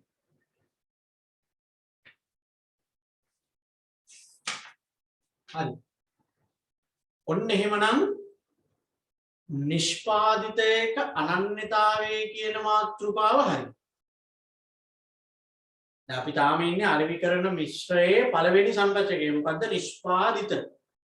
නිෂ්පාදිත කියන එකේදී දැන් අපි සති දෙකක් මේ තුන්වෙනි සතියේ යන්නේ දැන්. කතා කරගෙන ආව ගොඩක් දේවල්. මට්ටම් පහක් ගැන කතා කරා. ඊළඟට දැන් ඔන්න අනන්‍යතාවය ගැන කතා කරා. නිෂ්පාදිතයකට කොහොමද අනන්‍යතාවයක් හදාගන්නේ? අනිත් අයගේ නිෂ්පාදිත වලින් කොහොමද අපේ එක වෙන් කරලා පෙන්නන්නේ? ඒක කරන්නේ එක්ක සන්නමෙන් එක්ක ඇසුරුමෙන්. දැන් සන්නම ගැනත් ගොඩක් දේවල් කතා කරා. ඇසුරුම ගැනත් ගොඩක් දේවල් කතා කරා. හරිනේ. ඊළඟට නිෂ්පාදිත කියන එකට අදාළව තව තියෙනවා කතා කරන්න දෙයක්. නිෂ්පාදිත ගැන කතා කරද්දී තව තියෙනවා අලුත් මාතෘකාවක්. නිෂ්පාදිතයක ජීවන චක්‍රයේ අදියර කියන. මම ඊට කලින් අහලා නැති දේවල් මේවා.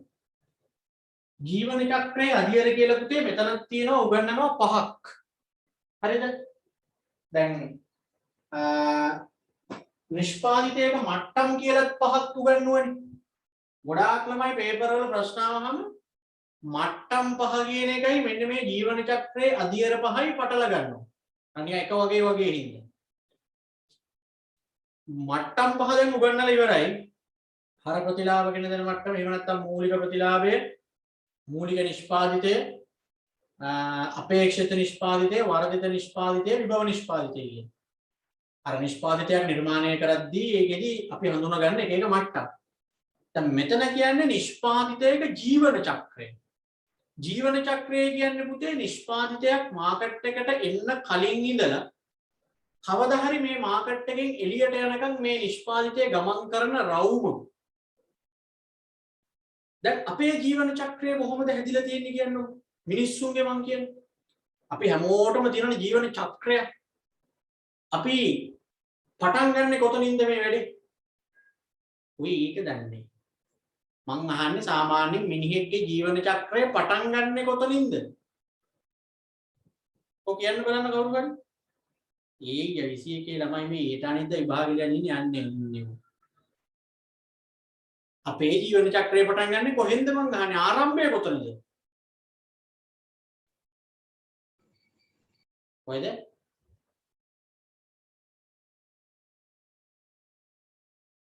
නෑ උපත නෙමෙයි. උපත නෙමෙයි. ඉපදුණු දවසක් නෙමෙයි. කටින් කියන්නේ අම්මගේ බඩේ ඉන්න කාලේ. අපේ ජීවන චක්‍රය පටන් ගන්න යන එතන. ඉපදෙන්න කලින් අයි බඩ අස්සේ මැරිලාද ඉන්නේ? නෑ ඒ පණ තියෙනවනේ. ඉපදෙන්න කලින් ඒකස්සේ අපි මාස 9 10ක් ඉන්නවනේ. 9ක් ඉන්නවනේ. ඒකනේ බබාලා හම්බ වෙන්නේ නම්මල හොඳට කන්න ඕනි අරක මේක කියන්නේ අස්සේ ඉන්න ළමයාටත් එක්කනේ කනගොනේ ඔය අම්මා කනේ ඔය පෝෂණය අරගෙන තමයි බඩේ අපි නිර්මාණය වෙන්නේ. ඒ තමයි අපේ පළවෙනි අදියර වෙන්නේ. අපේ ජීවන චක්‍රය ගත්තොත් මිනිසුන්ගේ ජීවන චක්‍රය ගත්තොත් පළවෙනි අදියර අපි අම්මගේ බඩේ ඉන්න කාලේ. ඊළඟ අදියර මොකද්ද? නිකන් වැදගත් සංදිස්ථානයක් වගේ ගත්තොත් ඊළඟ අදියරේදී මොකද වෙන්නේ?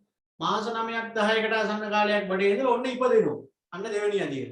එදා තමයි අපි ඔන්න මේ ලෝකේ දකින්නේ. දෙවෙනි අදියර හැටියට ඔන්න එනවා. ඉපදෙනවා. ඉපදිලා ඊළඟ අදියරේදී වෙන්නේ ශීඝ්‍රයෙන් ලොකු වෙනවා. ඇයි ශීඝ්‍රයෙන් ලොකු වෙනවා කියන්නේ? කැපිපේන නිකන් අර බලායිද්දි ලොකු වෙනවා කියලා අපි කියනවා. දැන් සාමාන්‍යයෙන් පොඩි ළමයි එහෙමනේ. චූටි ළමයි නිකන් බලායිද්දි දැන් අදට වඩා හෙට මොනවා හරි වැඩි. වැඩි කියන්නේ මේ අවයව වැඩි නේ. එහෙම නෙමෙයි දැන් සාමාන්‍යයෙන් හිතන්නකෝ දැන් ඉපදිච්ච දවසේම ළමෙක් ඇස් අරින්නෙන් නැතුව ඇස් දෙක වහගෙන ඔය ඉන්න. ඔන්න දැන් සතියක් විතරකට ඇස් ඇරලා බලනවා. ටික දවසක් යනකොට hina වෙනවා, දඟලනවා, පෙරලෙනවා, ඉඳ ගන්නවා, නැගිටිනවා. මේ ටිකක් හරි ඉක්මනට වෙනවනේ. පේන්නම වෙනවනේ. දැන් ඔයගොල්ලන්ගේ ගෙදරට පොඩි ළමයි එහෙම අරගෙන කවුරු හරි නෑදෑයෝ එහෙම එනවනම් ඔයගොල්ලන්ට පොඩි ළමයි නැතුව ඇතිනේ. මං කියන්නේ සාමාන්‍යයෙන් මේ ගෙදර අයියා හරි අක්කා හරි ඔය කාගේ හරි පොඩි උන් ඉන්නවනම් නිකන් බලන්න. සතියක් විතර දකින්න නැතුව ඉඳලා ඒ පොඩි එකා දකින්නකොට ඌ ලොකු වෙලානේ. පේන්නව අපිට ඒක දැනෙනවනේ. අනේ දැන් මේ සතියකින් කලින් දැක්කට වඩා දැන් වෙනස් කියන. අවුරුද්දකින් එහෙම දැක්කොත් සෑහෙනම වෙනස්. අන්න පොඩි එකෙක් හම්බ වෙච්ච ගමන්ම යනවා බලන්න. මාස 3ේදී වගේ තමයි ඔයා ගියේ බලන්න. දැන් නෑ දැන් එක්ක කාට හරි අපේ හම්බ වෙලා බලන්න ගියා. මාස 3ේදී වගේ ගියේ. අවුරුද්දක් විතර ගිහිල්ලා ඔන්න ඒගොල්ලෝ වෙනවා අපේ ගෙදර. ඔයගොල්ලෝගේ ගෙදර. දැන් අර මාස 3ේදී බලන්න ගිය එක දැන් අර හරහට හිටපු එක දැන් අන්න කෙලින් අදාට වඩාගෙන මුහිනා වෙනවා. අර බලන්න යනකොට නිකන් අර මස්ගුලියක් වගේ හිටපු ළමයා නෙවෙයිනේ අවුරුද්දක් යනකොට ඉන්නේ. අන්න බලන්න. පේන්නම ලොකු වෙනවා කියලා කිව්වේ. ඒ තමයි අපේ තුන්වෙනි අදියර ඉක්මනට ලොකු වෙනවා. හරි. බලායිති පොඩි ළමයි ලොකු වෙනවා. ලොකු වෙලා දැන් ඔන්න ඕගොල්ලන්ගේ වයසට වගේ එනකාම ලොකු වෙනවා. හරි. දැන් ඔයගොල්ලෝගේ ඔය දැන් ඉන්න වයසේ A level වයසේ එනකම්ම දැන් ඉතින් මේ වර්ධනය වුණානේ ඔයගොල්ලෝ.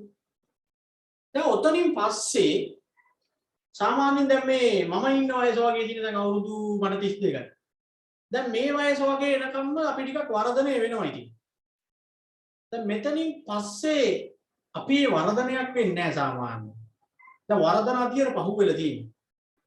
දැන් අපිට තියෙන්නේ පරිණත අධියර. දැන් පරිණත වෙලා ඉන්නේ. ඒ කියන්නේ දැන් තව ලොකු වෙන්නේ නැහැ. තව ඉතින් ඕනනම් බඩේයි මහත් වෙයි එච්චරයි. එක්ක කෙට්ටු වෙයි. තව උස යන්න එහෙම නිකන් මේ එහෙම නෑනේ මුකුත් දැන්. මීට වඩා එහාට යන්නේ නෑ අපි. උපරිම වෙන්න පුළුවන් ඉතින් අර කෑම බීමත් එක්ක එක්ක මහත් වෙනවා එක්ක කෙට්ටු වෙනවා.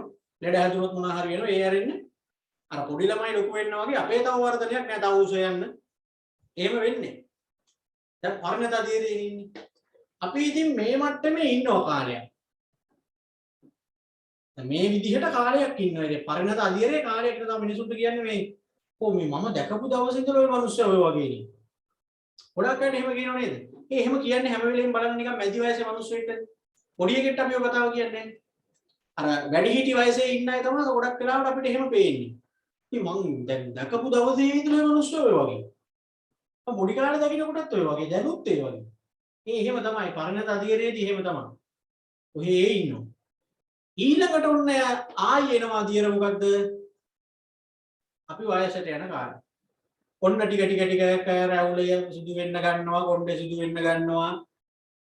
පොඩ ඇස් එහෙම ගිනිලා නිකට වල්ලා නම්මනම් එහෙම මෙහෙන් ඇට පෑදිලා අම්ම රැලි වැටිගෙන ගිහිල්ලා කොහොම වෙලා නිකන් අර කොල්ලෝ නම් නිකන් අංකල් ටයිප් එකට කෙල්ලෝ නම් නිකන් ඇන්ටි ටයිප් එකට ඇවිල්ලා යාච්චි ලයින් එකට ගිහිල්ලා සීයා ලයින් එකට ගිහිල්ලා ඔන්න වයසට යන අදිය.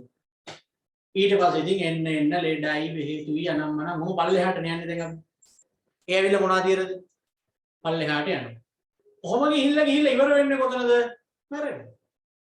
අන්න අපේ ජීවන චක්‍රය ඉවරයි. මොකද අපි ආපු හැටි. අම්මගේ බඩේ හිටියා, ඉපදුනා, ලොකු වුණා, නැවතුණා, වයසට ගියා, මැරුණා. එහෙම නෙමෙයි. භාණ්ඩ වලටත් ඒ වගේම තියෙනවා.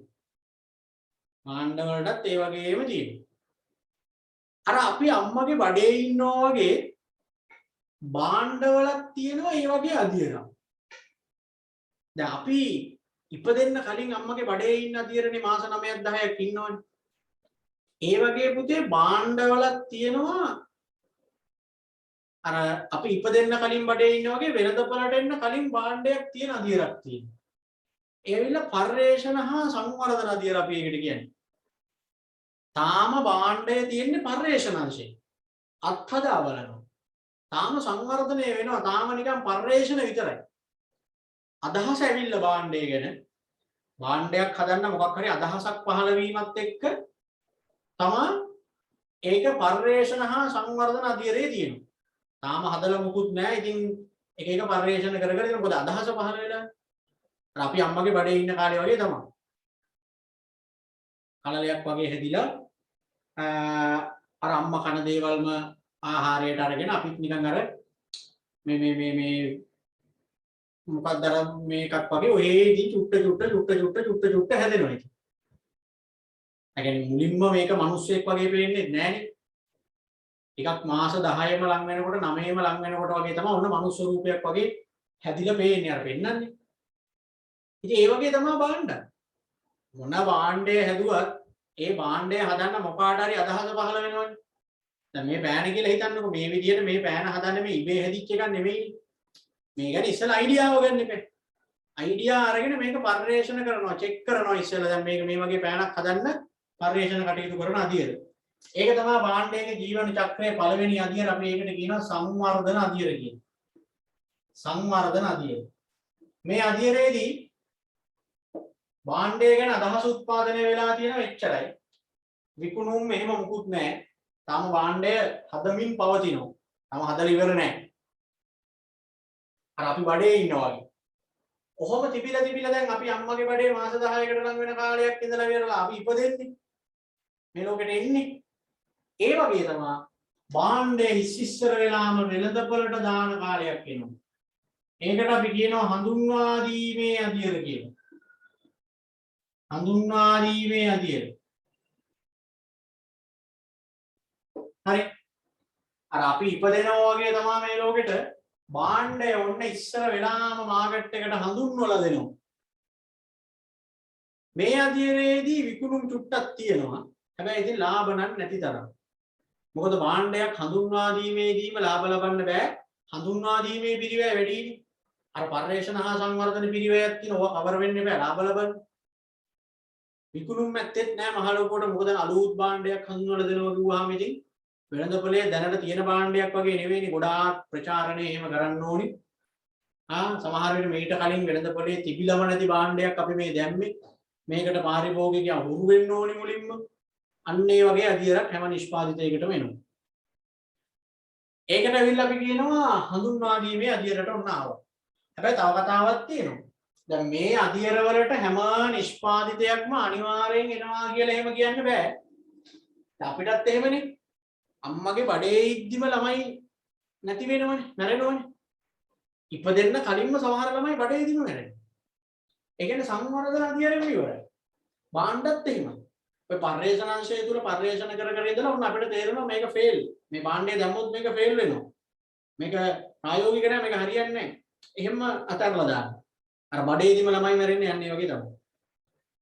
කොහොම හරි ඒ අධියර හරියට පහු කරගත්තොත් මේ අධියරට එනවා. බඩේ ඉන්න මාස 9 හරියට හිටියොත් ඉපදෙනවා. ඒ වගේ තමයි සංවර්ධන අධියරේ හරියට ඒ ටික හිටියොත් ඔන්න වෙළඳපොළට භාණ්ඩය හඳුන්වලා දෙනවා. දැන් ඔන්න හඳුන්වලා දීලා කොහොම හරි මේක බලනවා කොහොම හරි මාකට් එකට මේක හැමෝටම හඳුන්වලා දෙන්න පුළුවන් දෙයක්. ඒ අධ්‍යයනයේදී හරියට ඇඩ් එක එහෙම දීලා ගණදොනු කරුවන්ගේ අවධානය දිනාගෙන මාකට් එකේ කොහොම හරි භාණ්ඩය පැල කරගත්තොත් කියන්නේ අර පිහිටුවීම කරගත්තොත් ඊළඟ අධ්‍යයනයට යනවා. ළමයිත් එහෙමයි ඉපදිලා ඒ මුල්ම දවස් ටිකේ හොඳට බලාගන්න ඉපේ. විෂ බීජ යනවා සමහර ළමයි ඉපදිලා දවස් දෙකෙන් තුනෙන් මැරෙනවා සතියෙන් දෙකෙන් මැරෙනවා මාසෙන් දෙකෙන් මැරෙනවා. ඒ චූටි කාලේ හරියට පරිසම් කරගන්න ඕනේ. ඉතින් ඒකේ වගේ තමයි භාණ්ඩයකුත් හඳුන්වා දීමේ අධ්‍යයනයේදී හරි පරිස්සමට මාකට් එකට කොහොම හරි භාණ්ඩය ඔබා ගන්න ඕනේ. සමහර භාණ්ඩ තියෙනවා ඉස්සලාම එනවා විතරයි මාකට් එකට ආයි නෑ බලාති. හඳුන්වා දී දුන්න විතරයි එහෙම නෑ. ගියා. ඉලෙක්ට්‍රික් කාර් එකේ එහෙමනේ උනේ. හඳුන්වා දීම කරා දැන් නේ ඊළඟට ආව ටොයෝටා එකේ රේස් කියලා ජිප් එකක් ඒත් එහෙමයි. වාහන උනත් එහෙමයි. දැන් මංචි වල බලන්න මංචි කොමේ කියලා හඳුන්වලා දුන්නා ඇපල් පෆ් කියලා හඳුන්වලා දුන්නා ආවේ ඒකේම හඳුන්වා දීමේදී පොඩ්ඩක් ටිකක් ලොකුවට නිකන් ඇඩ් එහෙම ගියා දැන් එහෙම නැහැනේ දැන් ඒක නිකන් මාකට් එකේ නිකන් තියෙනවද නැද්ද දන්නේ එහෙනම් හඳුන්වා දීමේ අධ්‍යයනයෙන් පස්සේ වර්ධන අධ්‍යයනකට ගියේ නැහැ දැන් තාම මංචි කිව්වම ක්‍රීම් කැකර් එක මිනිස්සු අතර යනවා ටිකක් ලෙමන් පෆ් එක යනවා ඕමනේ යන්නේ ඔය එක එක නන්දදා එක එක බිස්කට් වර්ග හඳුන්වලා දුන්නට ගොඩාක් ඒවා ඉතින් විකිරෙනවා හරි අඩුයි. ඒ කියන්නේ හඳුන්වා දීමේ අධ්‍යයනයෙන් සමහර කට්ටිය වෙළඳපොලෙන් අයින් වෙන වෙලාවල් තියෙනවා. හඳුන්වලා දුන්නා ඒ වුණාට මාකට් එකේ ඉන්න බෑ. හඳුන්වා දීම හරියට උනේ නැහැ. මිනිස්සු භාණ්ඩයට අකමැති වුණා වෙළඳපොලෙන් අයින් වුණා. එහෙම වෙනවා. දැන් ඔය ආව මතකයි කවුරුද කාලේ HTC කියලා ස්මාර්ට්ෆෝන් එකක් හඳුන්වලා දුන්නා. Redmi කියලා ෆෝන් එකක් හඳුන්වලා දුන්නා. Oppo කියලා හඳුන්වලා දුන්නා. Huawei කියලා හඳුන්වලා දුන්නා. ඔය හඳුන්වලා දීපු ඒවාන් තාම මාකට් එකේ නිකන් පොඩ්ඩයි වර්ධනයක් පේන්නේ මොන ෆෝන් වලද? Samsung එකේ වර්ධනයක් තියෙනවා, Huawei එකේ ඒවත් තියෙනවා. අනිත් ඒවා හඳුන්වලා දුන්නමයි සාම ඒගොල්ලන්ගේ මහා ලොකු වර්ධනයක් එහෙම දකින්න නැහැ. ඒකන හඳුන්වා දීමේ අධ්‍යයනය. මේ අධ්‍යයනයේ කරන්න ඕනි දේවල් ටික හරියට කරගෙන කොහොම හරි වෙළඳපොළට තමන්ගේ භාණ්ඩය ඔබා ගත්තොත් අපි යනවා ඊළඟ අධ්‍යයනයට. වර්ධන අධ්‍යයනය. වර්ධන අධ්‍යයනය. ආන්නර ඉපදිච්ච පොඩි ළමයා හරි ඉක්මනට ලොකු වෙනවා වගේ තමයි හරියට වෙළඳපොළට භාණ්ඩය හඳුන්වලා දී ගත්තොත් විකුණුම් ශීඝ්‍රයෙන් වැඩි වෙන්න පටන් ගන්නවා. අලෙවිය ශීඝ්‍රයෙන් වැඩි වෙලා ලාභ ශීඝ්‍රයෙන් වැඩි වෙන්න පටන් ගන්නවා. දැන් ඩයලොග් ටීවී බලන්න සැටලයිට් හඳුන්වලා දුන්නා. එහෙම මෙහෙන් එක ගෙදරක දෙහික වගේ තමයි මුලින් තිබ්බේ. පස්සේ මේක නැගලම ගියා. දැන් හැම ගෙදරකම ඩයලොග් ටීවී තියෙන ඇන්ටනා නැහැ ලේසියකට හොයාගන්න. අන් දැක්කද? එතකොට ආව ස්කූටර් බයිසිකලේ. ස්කූටර් කියලා බයිසිකලයක් ගෑනු ළමයින්ට මූලික වශයෙන් හඳුන්වලා දුන්නේ. හඳුන්වලා දුන්නා වගේම දැන් හොඳට මාකට් එකේ විකිනෙනවා. එතකොට ඩීමෝ බට්ටා ලොරි හඳුන්වලා දුන්නා හොඳට විකිනෙනවා. අන්න බලන්න. ඒක තමයි වර්ධන අධ්‍යයනයකට එනවා කියලා කියන්නේ. හැම නිෂ්පාදිතයක් දෙන්නේ නැහැ. අපි නිෂ්පාදිතයක් සංවර්ධනය කරලා සමාජයට හඳුන්වලා දෙන්නවත් වෙන්නේ නැහැ. සමාජයට හඳුන්වලා දුන්නා වර්ධනය වෙන්නේ නැහැ. හඳුන්වා දීමේ අධ්‍යයනයම ආයාපසට යන්න වෙනවා. එතනින් ඉවර වෙනවා. මිනිස්සු වගේම තමයි ඉතින්. මිනිස්සු ඉපදින්න කලින් මැරෙනවා. ඉපදිච්ච ගමන් මැරෙනවා. සමහර ඉතුරු වෙන ටික තමයි ඉතින් ඊට ලොකු වෙන්නේ. දැන් අපි ඉපදිච්ච ගමන් මැරුණා නම් ඉතින් ලොකු වෙන්නේ නැහැ නේ අපි ඉවරයි. දැන් උන්ට වර්ධන අධ්‍යයනයට එනවා. ඒකට ඉක්මනට විකුණුම් වැඩි වෙලා ලාභ වැඩි වෙලා එහෙම යනවා. උදාහරණ මම අරගෙන ඩයලොග් ටීවී, ස්මාර්ට්ෆෝන්, ඩීමෝ බට්ටා ලොරි ඒ වගේ ඒවා වර්ධන අධ්‍යයනයකට ගියා. වර්ධනය වෙනවා කියන එකත් ඉතින් හැමදාම වර්ධනයක් වෙන්නේ නැහැනේ. වර්ධනය වෙනවා කියලා හැමදාම වර්ධනය වෙවි තියෙන්නේ නැහැ. එක තැනකට ගිහිල්ලා නවතිනවා. දැන් පොඩි ළමයි ලොකු වෙනවා කියලා අවුරුදු 30ක් විතර වෙනකන් වර්ධනය වෙලා 30න් පස්සේ තව වර්ධනයක් නැහැ. නවතින ඔය භාණ්ඩත් එහෙම තමයි. ඇයි භාණ්ඩවල එහෙම වෙන්නේ? ඒක ඇවිල්ලා භාණ්ඩයේ තියෙන දුර්වලතාවයක් නිසාම නෙමෙයි. වර්ධනය කියන දේ හැමදාම වෙන්න බෑ ඉතින්. ඒක නවතින දවසක් එනවා. වර්ධනය නවතිනවා මං කියන්නේ. වැඩි වෙන එක නවතිනවා. දැන් ඩයලොග් ටීවී කියලා හිතන්න. මුල්ම කාලේ හඳුන්වලා දෙනකොට ගෙවල් කීපයක විතරනේ තිබ්බේ. දැන් මේ දවස්වල තියෙන වර්ධන අධිරේනේ. වර්ධන අධිර කියලා කියන්නේ හැම ගෙදරකම තියෙනවනේ දැන් ඩයලොග් ටීවී. දැන් මේගොල්ලන්ගේ අර පහුගිය දවස්වල තිබ්බ තරම් වර්ධනයක් දැන් නැතුව ඇති. මොකද වර්ධනය වෙලා දැන් වර්ධනය වෙලා ඉවරයි.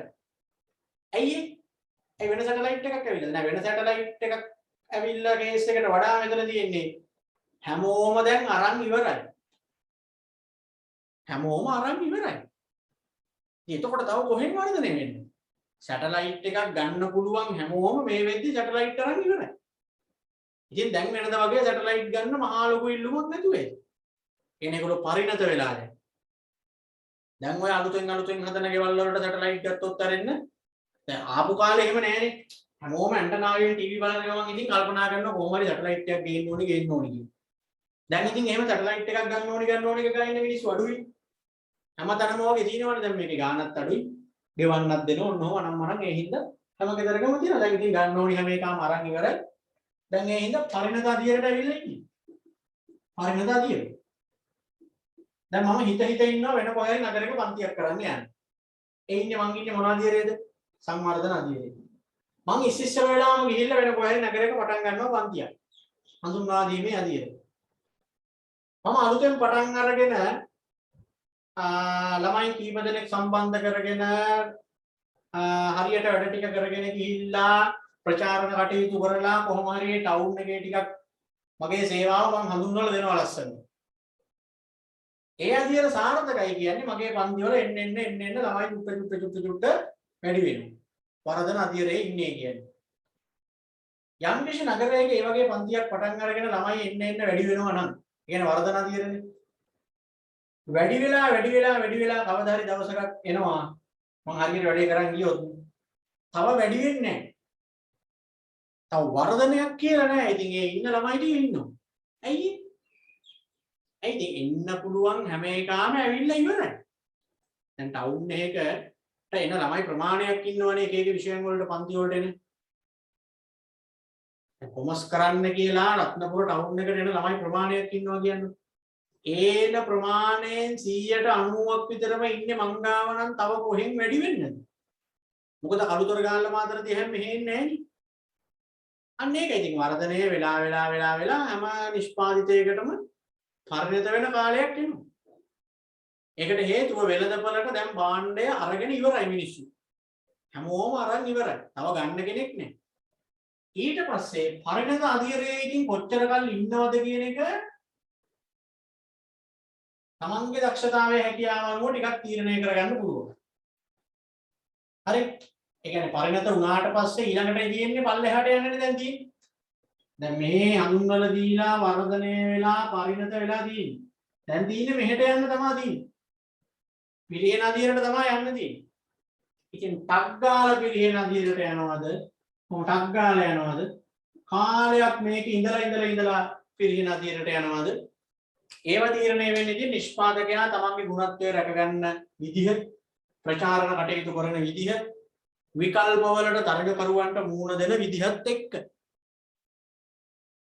හැබැයි කවදම හරි දවසක පිරිහෙන අධිරයට ඕනිම නිෂ්පාදිතයක් යනවා. කවදම හරි දවසක යනවා. අර යන කාලය තීරණය වෙනවා නිෂ්පාදකයාගේ හැකියාව මත. මිනිස්සු වගේ නෙමෙයි. මිනිස්සු නම් ඉතින් කොහොමත් මොන try එක දුන්නත් වයසට යනවානේ කොහොමද? ඒකෙත් ඉතින් එහෙමම කියන්නත් බෑ. සමහර මිනිස්සු ඉන්නවා ලේසියකට නාකි වෙන්නේ. ඒකත් අපේ තියෙන පුරුදු අනුවමනේ ඉතින් වෙන්නේ. අපි ජීවත් වෙන ජීවන රටාවත් එක්ක තමයි අපි අර ඉක්මනට වයසට යන්නේ නැතුව අර මැදි වයසේ ගොඩක් කල් ඉන්නවද කියන එක තීරණය වෙන්නේ. අපි කන බොන දේවල්, ව්‍යායාම කරන විදිය, අපේ තියෙන පුරුදු ඒත් එක්ක සමහර මිනිස්සු ඉක්මනටම වයසට යනවා, වයසට පෙනුම වෙනවා. සමහර කට්ටිය ඒ තරුණ පෙනුමේ කාලයක් ඉන්නවා. දේශීකට වයස පාටක් පේන්නේ. ඒකට හේතුව ඒකයි. ඉතින් සමාදන් ආරක්කු බොනවා මනම් ඒ වගේ නරක පුරුදු තියෙන මිනිස්සු ටක් ගාලා නිකන් වයසට යන පෙනුම එනවා. රක්කු නම් නොබිව්ව. ඔහේ අර මුක්කු දෙවුන් වගේ හා කිලෝ දෙක තුනක් එක වේලකට කනවා. දවල්ටත් නිදා ගන්නවා රැටත් නිදා ගන්නවා එක තැනකට වෙලා වාඩි වෙලා ඉන්න ඊළඟට ඉතින් බඩවල් ඇවිල්ලා එහෙම මෙහෙන් හැරිලා උන්න ඒත් වයසක වෙන්නේ ඒ එක එක අයගේ ක්‍රමයක් එක්ක පොඩ්ඩක් ඉතින් අර පරණත අධියරේ ඉන්න පුළුවන් කාලය ටිකක් තීරණය වෙනවා හරි ඒක තමයි පරණත අධියරේ ඒත් ඉතින් කවදාම හරි වයසට යනවනේ ඕනි මිනිස්සු ඒ වගේ තමයි බාණ්ඩ කොච්චර කල් පරණත අධියරේ අල්ලගෙන හිටියත් පිරිහෙන අධියරයකට යන්නම වෙනවා. ඒකට එක හේතුවක් බාණ්ඩයේ ගුණත්වය රඳව ගන්න බැරි වෙන එක. මොකද කාලයක් ගුණත්වය තියාගෙන හිටියට යම් කිසි දවසක ගුණත්වය තියාගන්න බැරි වෙන කාලයක් ආවොත් පිරිහෙන අධියරයට යන්න වෙනවා. දැන් බලන්න සන්ලයිට් සිග්නල් වගේ දේවල් ගත්තාම අපි දන්න කාලේ ඉඳලා පරණත අධියරේ ඉන්නේ. අපි දන්න කාලේ ඉඳලා පරණත අධියරේ කොයි කාලයක් තිස්සේ ඉඳන් ඉන්නවද ඒක? තාම එහෙම තමයි. තාම රෙදියෝදන සබන් කිව්වහම සන්ලයිට් වලට වඩා එකක් නැහැ. දන්තාලේප කිව්වහම එකේ ඉන්නේ තාම සිග්නල් නේද? එහෙනම් පරණත අධියරෙන් තාම යන්න හිතලවත් නැහැ ඒක. හැබැයි මෙහෙමයි. ඒගොල්ලන්ගෙත් යම් යම් නිෂ්පාදිත පිරිහෙන අධියරට ගියා. දැන් සන්ලයිට් සබන් කැටේ ඇත්තටම දැන් පිරිහෙන අධියරේනේ තියෙන්නේ. සන්ලයිට් බ්‍රෑන්ඩ් එක නෙවෙයි සබන් කැටේ. ඇයි ඒ? සබන් කැට භාවිතය දැන් එන්න අඩු වෙලා සබන් කුඩු භාවිතයට ආවා. Surf Excel, Diva, Rinso අනම්මනම් එක එනකොට සන්ලයිට් සබන් කැටේ මාකට් බැස්සා. පිරිහෙන අධියරට යනවා වගේ ගියා. ඒකද ඒක නවත්තන්න බෑ දැන්. සන්ලයිට් සබන් කැටේ මොන කැටයන් දැම්මත් දැන් ඉතින් ආයෙ උඩට ගන්න බෑ. මොකද මිනිස්සුන්ට දැන් හැමෝටම වගේ වොෂින් මැෂින් අනම්මනම් තියෙනවා. සබන් කුඩු වලින් තමයි වැඩේ යන්නේ. ඒත් එක්ක සන්ලයිට් ඒගොල්ලෝ කරේ සන්ලයිට් කියලා සබන් කුඩු එකකුත් දැම්මා. බ්‍රෑන්ඩ් එක ඕම හරි රැකගත්තා. අර සබන් කැටේ පල්ලෙහාට ගියා. ඉතින් ඒ කියන්නේ පිරිහෙන අධියරට ගියා. ඒකයි මම කිව්වේ. ඕනෙම නිෂ්පාදිතයක් පිරිහෙන අධියරයට කවදා හරි යනවා. එකක් ගුණත්වය රඳව ගන්න බැරි එක. අනික තමයි ආදේශකවල පැමිණීම එහෙම නැත්නම් විකල්ප බලවත් වීම. අපේ අවුලක් නෙමෙයි විකල්පයක් ඇවිල්ලා බලවත් එකක්. අපේ භාණ්ඩය වෙනුවට පාවිච්චි කරන්න පුළුවන් වෙන දෙයක් මොකක් හරි ඇවිල්ලා. එතකොට අපි කොච්චර හොඳ වුණත් අපි පිරිහෙන අධියරට යනවම තමයි. දැන් බටකොළ ඇන්ටනාවට උනේ ඒකනේ. ඇන්ටනාවේ අවුලක් හින්දා නෙවෙයිනේ ඇන්ටනා මාකට් එකෙන් අයින් වුනේ. ඇන්ටනාව මාකට් එකෙන් අයින් වුනේ සැටලයිට් ආපුවා. කැසට් පීස් වලටත් ඕකනේ උනේ. කැසට් පීස් එක මාකට් එකෙන් අයින් වුනේ කැසට් පීස් එකේ අවුලක් හින්දා නෙවෙයි. DVD CD නම් මනම් ආපුවා. ඒකයි වැඩි. පත්තරය කියවෙන එක මිනිස්සු අයින් කරේ ටීවී එක ආවම. ටයිප්‍රයිටරේ අයින් කරේ කම්පියුටරේ ආවම. ඒ වගේ ඕනිම නිෂ්පාදිතයකට ඒකයි මම කිව්වේ පිරිහෙන අධියරයකට යන්න වෙනවා. එකක් හේතුව තමන්ගේ ගුණත්වය නැති කරගත්තොත් කොහොමත් පිරිහෙන්නේ. ඒ කියන්නේ මිනිස්සු කාලයක් හොඳට අරගෙන තිබ්බ සමහර භාණ්ඩ ඉස්සර නම් හොඳයි අප්පා දැන් ඒවා එච්චර ක්වොලිටියක් නැහැ කියලා ගන්න නැතුව ඉන්නවා. අපිට උනත් එච්චර තමයි. දැන් මම මෙතෙන්ට නිකන් මං කිව්වේ ආවා කියලා. ගුරුවරයෙක් උනත් පරණත අධියරයට ආවට පස්සේ ඊළඟට තමන්ගේ රිසල්ට් නැති වුණොත් හරියට ළමයින්ට උගන්වන්න නැත්තම් ළමයින්ව ගණන් ගන්න නැතුව නිකන් ලොකු සීන් දෙන්න ගියොත් ඊළඟට කොහොමත් ඉතින් අනිත් පැත්ත තමයි එන්න ළමයි අඩු වෙන පැත්තට තමයි යන්නේ. ඒක තමයි පිරිහෙන අධියර කියන්නේ. හරි එහෙමනේ ගුරුවරුත් සමහර අර ළමයි ටිකක් එහෙම පන්තියේ වැඩි වෙලා ටිකක් තමන්ට මාකට් එකේ ප්ලේස් එකක් ආවම තමන් දැන් ටවුන් එකේ එන්න ඉන්න ළමයි ටික සේරම වගේ එනවා. තව එන්න ළමයි නෑ. ඒ මට්ටමට ආවම ඔන්න පොඩ්ඩක් ඉතින් ගුණත්වය අඩු වෙන්න පටන් ගන්නවා. හරි ක්වොලිටි අඩු වෙන්න පටන් ගන්නවා. සිලබස් හරියට ඉවර කරන්නේ නැහැ. එහෙම නැත්නම් පන්ති ඇතුලේ හරියට උගන්වන්නේ නැහැ. ළමයි ප්‍රශ්නයක් ඇහුවට උත්තරයක් දෙන්නේ නැහැ. හොයන්නේ එහෙම නිකන් තියනවා නිකන්. එහෙම ගතියක්. ඊට පස්සේ ඉතින් දන්නේම නැතුව අර පරිණත අධියරටම ආපු හින්දා දඩස් ගාලා වැටෙන්නේ නැහැ. ටික පල්ලෙහාට යනවා ඉතින්. එකක් ඒක අපේ අඩුපාඩු නිසා. අනිත් එක තමයි විකල්ප ආවා. දැන් මට වයස අවුරුදු දැන් කැම්පස් ගියේ 20න් වගේ වයස අවුරුදු 20 දිත් එතකොට මම අවුරුදු 18 ළමයින්ට උගන්වලා තියෙනවා. වයස අවුරුදු 20 දී. රස්ටියේ තමයි ක්ලාස් කරන්නේ. කැම්පස් එකෙන් එළියට එනකොට 25යි 25 දිත් අවුරුදු 18 19 ළමයින්ට මම උගන්වනවා. 21 22 23 ඔහොම උගන්වනවා. දැන් 32යිනේ. දැනුත් මම අවුරුදු 18 19 ළමයින්ට උගන්වනවා. හැබැයි අර කැම්පස් ඉන්න කාලේ මම ඇවිල්ලා ළමයින්ට උගන්වනකොට ඒ ළමයින්ව මට දැනෙච්ච තරම් ඒ ළමයින්ට මම සමීප වෙච්ච තරම් ඒ ළමයින්ට මාව වැදිච්ච තරම් දැන් වදින්නේ නැතුව ඇති. දැන් සමීප බව ටික ටික අඩු වෙගෙන එනවා. මොකද වයස ગેප් එක වැඩි වෙගෙන යන්නේ දැන්. මට වඩා අවුරුදු දෙකක් බාලයන්ට උගන්වනවා කිව්වහම ඒ මානසිකත්වය මටත් තියෙනවා. මට වඩා අවුරුදු 5ක් වගේ බාල වෙනකොටත් ඒ මානසිකත්වය ළමයින්ගේ මානසිකත්වය මම දන්නවා. දැනුත් දන්නවා. හැබැයි ඉතින් මං හිතනවා දැන් අඩු වෙයි. අර එදා උගන්වුවා වගේ නෙවෙයි 2013 බැච් එකේ ළමයින්ට උගන්වපු විදිහට නෙවෙයි වෙන්නේ නැති. ඒ 13 ළමයින්ට මාව දැනිච්ච විදිහට වෙන්නේ නැතුව ඇති. දැන් 21 ළමයින්ට මාව දැනෙන්නේ. මොකද මම වයස ගිහිල්ලා ටිකක් දැන්. ළමයි වයස ගිහිල්ලා ළමයි ඒ වයසේ ළමයිමනේ තාමත් මම උගන්වන්නේ. එහෙම වෙනකොට තව කාලයක් යනකොට බලන්න මම අවුරුදු 40 වෙලා ඉගෙනුවත් 50 වෙලා ඉගෙනුවත් 40 වෙලා උගන්වන්නේ තව අවුරුදු 8යි. අවුරුදු 50 මං හිටියොත් ජීවත් වෙලා අවුරුදු 50 දී මං ඉගෙනුවා. මං උගන්වන්නේ කීයේ උන්ටද? මට අවුරුදු 50 දී මම උගන්වන්නේ 18 19 ළමයින්ට. එතකොට ඒ වයසත් එක්ක සමහර විට නිකන් මට ඕගොල්ලන්ව දිරවන්න නැති ලයින් එකක් එහෙම එයි. ඔය බලන්නකො අපේ සාමාන්‍යයෙන් දැන් ඒ වයසේ ගුරුවරු හරි බණින එකමනේ කරන්නේ ඕගොල්ලන්ට වැඩියන්නේ. බයයිනේ ඕගොල්ලෝ. බණිනෝනේ. කතා කරන්නේ නැහැ සමහර ළමයි. අනිත් උන්ගේවත් මායික් ඇවිල්ලා කිය අනේ සර්ට කියන්නකො පුට්ටා.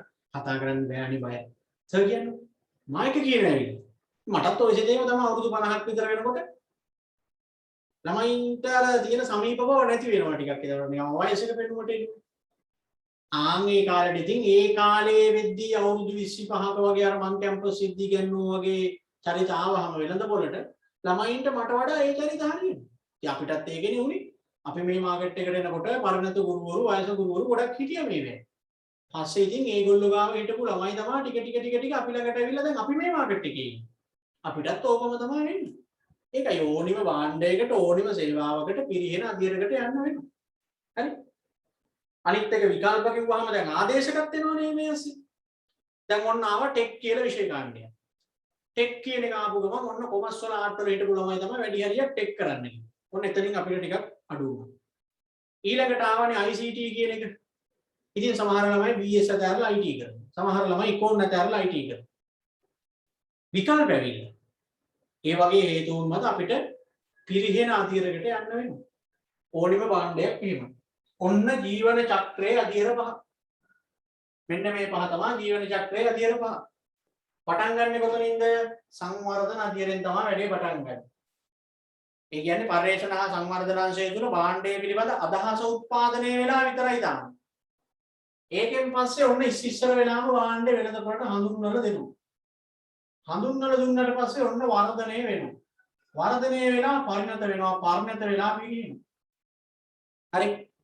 ඕක තමයි භාණ්ඩයක ජීවන චක්‍රයේ අධීර පහ කියලා කියන්නේ. හරියට මතක තියාගන්න. හරි දැන් බලන්න. සංවර්ධන අධීර කියන එක දෙන්නේ නව භාණ්ඩය පිළිබඳ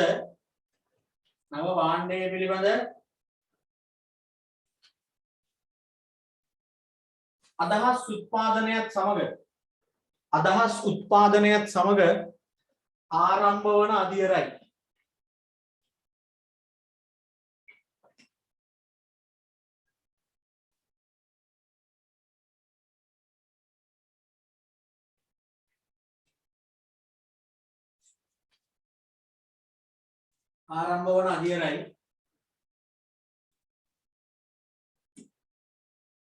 මෙහිදී විකුණුම් නැත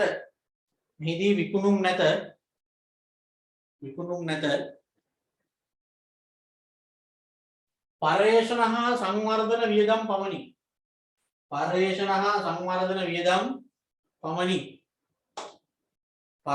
හා සංවර්ධන වියදම් පමණි. පර්යේෂණ හා සංවර්ධන වියදම් පමණි.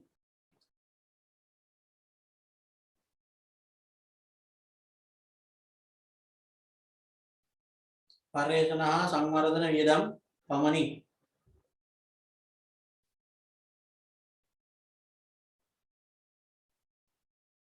ඊළඟට එනෝනේ හඳුන්වා දීමේ අධියර. ඊළඟ නව භාණ්ඩය වෙළඳපොළට හඳුන්වා දෙන අධියරයි. නව භාණ්ඩය වෙළඳපොළට හඳුන්වා දෙන අධියරයි.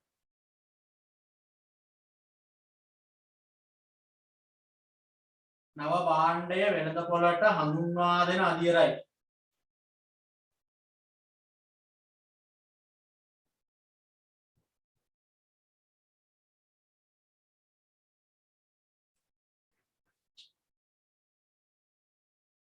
විකුණුම් සහ ලාභ ඉතා සෙමෙන් වැඩි වේ. විකුණුම් සහ ලාභ ඉතා සෙමෙන් වැඩි වේ.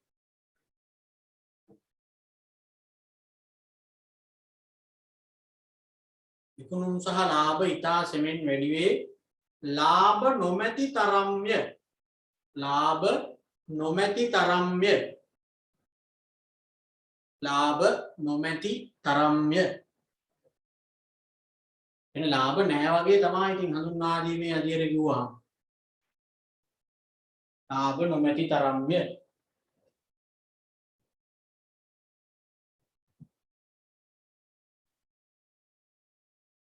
ඊළඟට එනවා වර්ධන අධියරට. වර්ධන අධියරේ කියන්නේ විකුණුම් සහ ලාභ ශීඝ්‍රයෙන් ඉහළ යයි. විකුණුම් සහ ලාභ ශීඝ්‍රයෙන් ඉහළ යයි. විකුණුම් සහ ලාභ ශීඝ්‍රයෙන් ඉහළ යයි.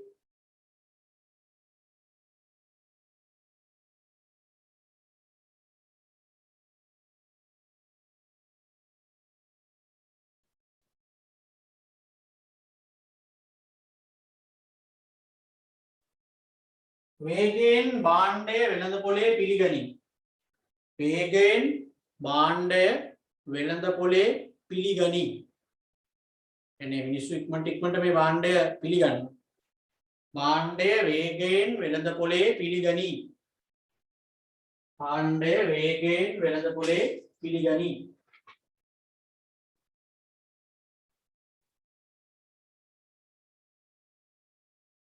ඊළඟට එනවනේ පරිණත අධියරට.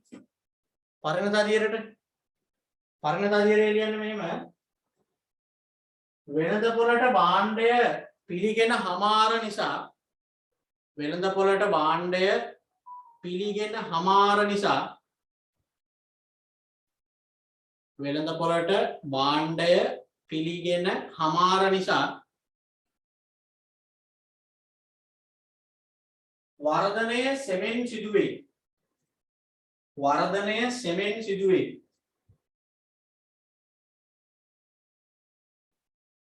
වර්ධනය සෙමෙන් සිදුවේ. වර්ධනය සෙමෙන් සිදුවේ.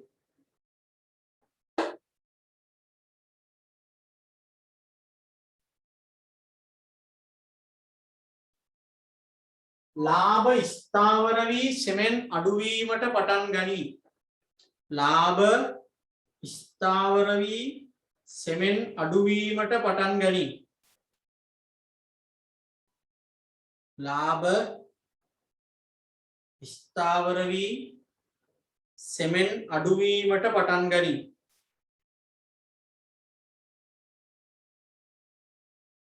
ලාභ ස්ථාවර වී සෙමෙන් අඩුවීමට පටන් ගනී. ඒ ඇවිල්ලා පරිණත අධියරයේදී වෙන සිද්ධිය. ඊළඟට යනවා පිළිහෙන අධියරයට. ඒ කියන්නේ විකුණුම් පහළ යාම තීව්‍ර වන අතර පිළිහෙන අධියර විකුණුම් පහළ යාම තීව්‍ර වන අතර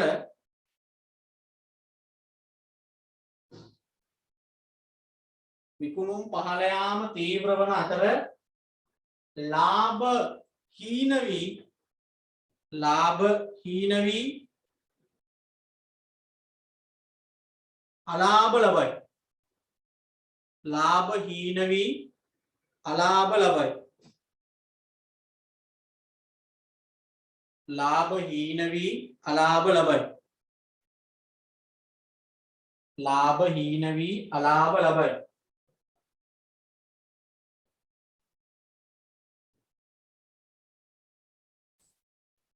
ඔන්න ජීවන චක්‍රයේ අධීර ටික හරියනේ ඔක්කොම බලන්න යටින් තියෙන ප්‍රස්ථාරයක් දීලා ඒත් තියෙන ওই ටිකම තමයි.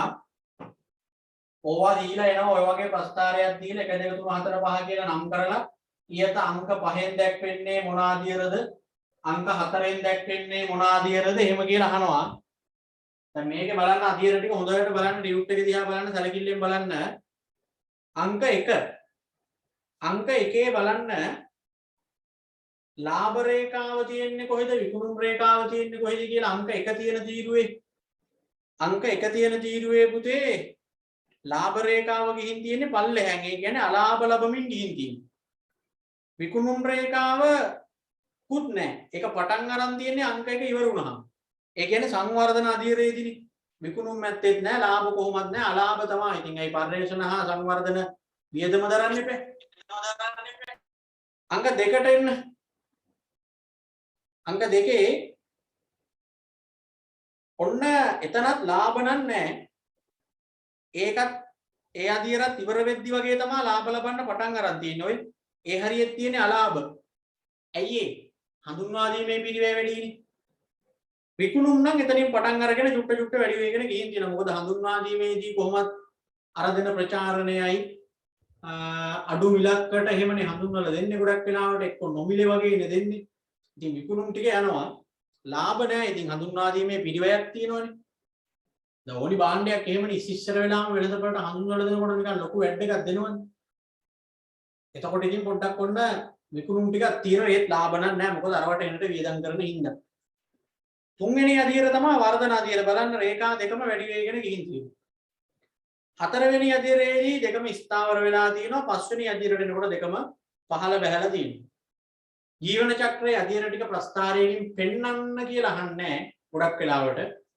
මේ විදිහේ ප්‍රස්ථාරයක් ඔයාලට දීලා මේ 1 2 3 4 5 කියන ඉලක්කම් පහක් දාලා සමහර විට අංක 4ෙන් දැක්වෙන්නේ මොකද්ද? අංක 2ෙන් දැක්වෙන්නේ මොන ආදියරද?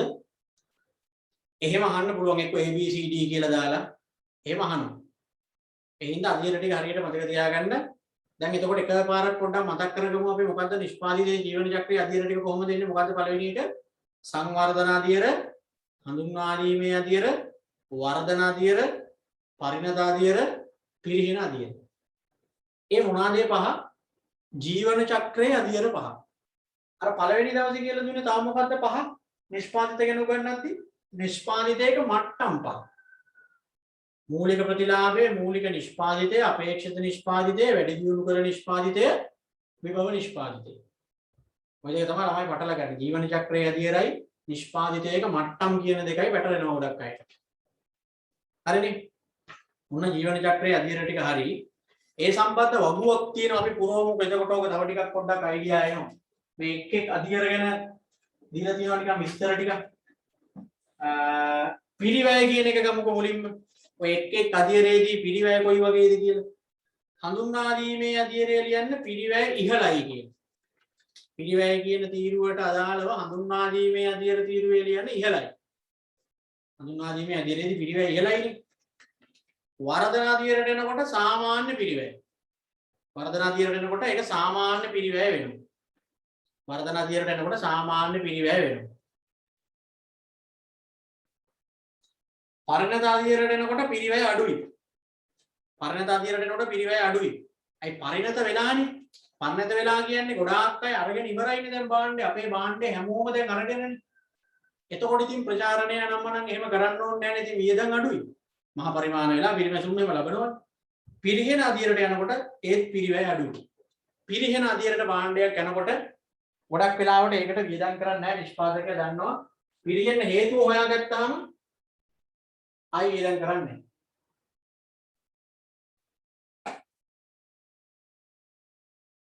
ඒ භාණ්ඩයට වියදම් කරන්නේ නැහැ කියලා මම කියන්නේ. දැන් සන්ලයිට් සබන් කැටේ ඉන්න පල්ලෙහාට ගිහිල්ලා සබන් කුඩු එක අප් වෙනකොට සබන් කැටේට ටීවී එකක් දාලා නැගලුවේ නෑ. දැන් සන්ලයිට් සබන් වලට නෙවෙයි ටීවී එකට කියන්නේ සන්ලයිට් වල සබන් කුඩු වලටමනේ එයා කෙලින්ම දැනගත්ත සබන් කෑලි දැන් කොහොමත් ඔය දෙකක් එවනවා. සබන් කෑල්ල මිනිස්සු ගන්න නෑ දැන්. එයාම දුන්න සන්ලයිට් නමින්ම සබන් කුඩුවේ. හරිනේ. අර භාණ්ඩේ ගියා පිරිහෙන අධිරයට. මෙයා ගෙනාව වෙන එක. එහෙම තමයි කරන්නේ. එහෙනම් පිරිහෙන අධිරයේදී පිරිවේ අඩුයි අදාළ නිෂ්පාදිතය සම්බන්ධයෙන්. විකුණුම් ගත්තහම හඳුන්වා දීමේ අධිරයේදී පහළ මට්ටමක පවතී. හඳුන්වා දෙනකොට ඉතින් ටිකක් එහෙම මෙහෙම විකිනෙනවා පහළ මට්ටමක පවතී. විකුණුම් හඳුන්වා දීමේ අධිරයේදී පහළ මට්ටමක පවතී. වර්ධන අධිරයේදී ශීඝ්‍ර ලෙස වැඩි වේ. වර්ධන අධිරයේදී ශීඝ්‍ර ලෙස වැඩි වේ. ශීඝ්‍ර ලෙස වැඩි වේ.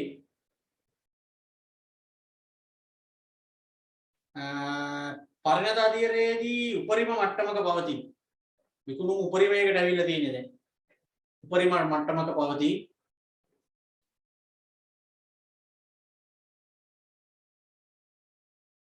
පිරිහෙන අධිරයේදී පහළ බසින්. පිරිහෙනවා කියන්නේ ඉතින් විකුණුම් අඩු වෙනවනේ. පිරිහෙන අධිරයේදී යන පහළ බසින්.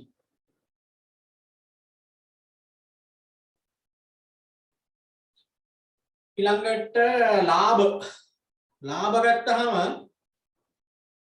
හඳුන්වා දීමේ අධිරයේදී ඊටාම අඩුයි කියලා ලියන අලාභද විය හැක කියලා ලියන්න.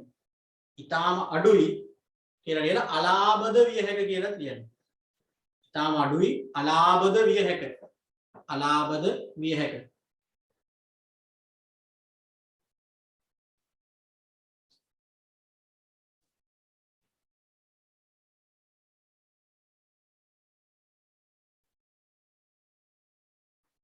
වර්ධන අධිරයේදී ලාභ ක්‍රමයෙන් වැඩි වේ.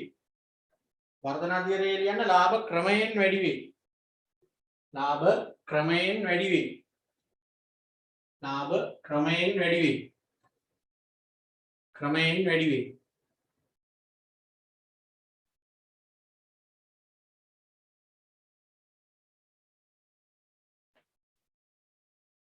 පරිණත අධිරයේදී යන ඉහළයි. ලාභ ඉහළයි. පරිණත වෙනකොට ලාභ වැඩි. මොකද වියදම් එහෙමත් අඩුයිනේ.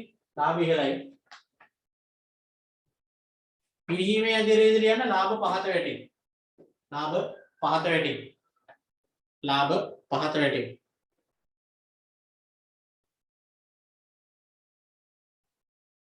ලාභ පහත වැටේ.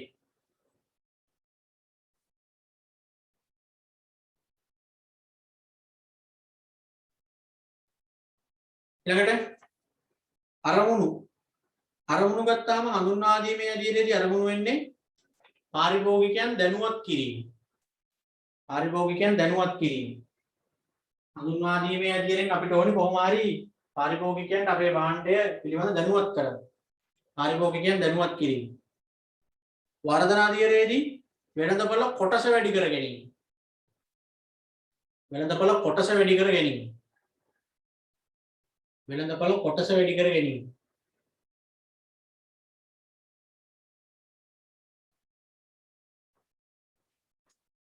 පරිණත අධිරයේදී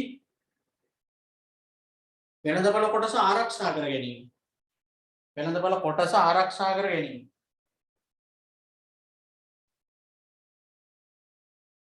වෙළඳපොළ කොටස ආරක්ෂා කර ගැනීම. වෙළඳපොළ කොටස ආරක්ෂා කර ගැනීම.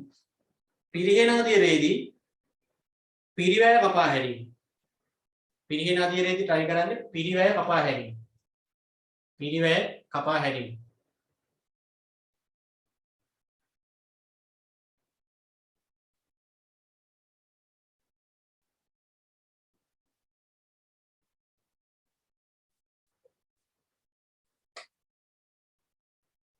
හරි. උපාය මාර්ගය හඳුන්වා දීමේ අධිරයේදී උපාය මාර්ගය මූලික නිෂ්පාදිතය ඉදිරිපත් කරයි. මූලික නිෂ්පාදිතය ඉදිරිපත් කරයි. ඒක නේද මට්ටම් වලින් ගත්තේ දෙවෙනි එක.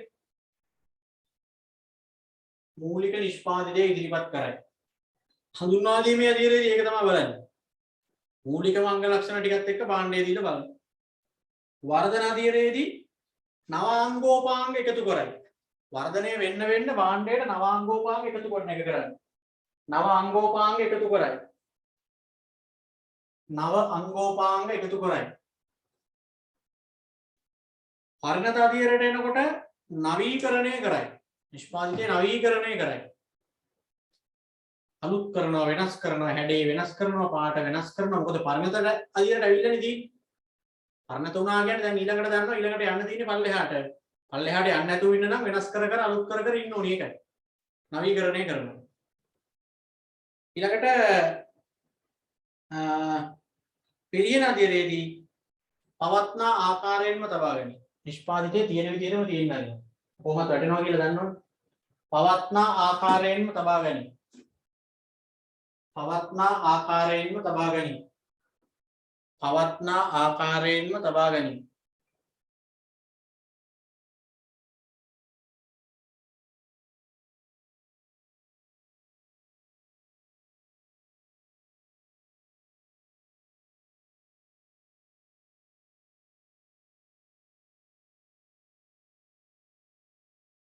හරිද?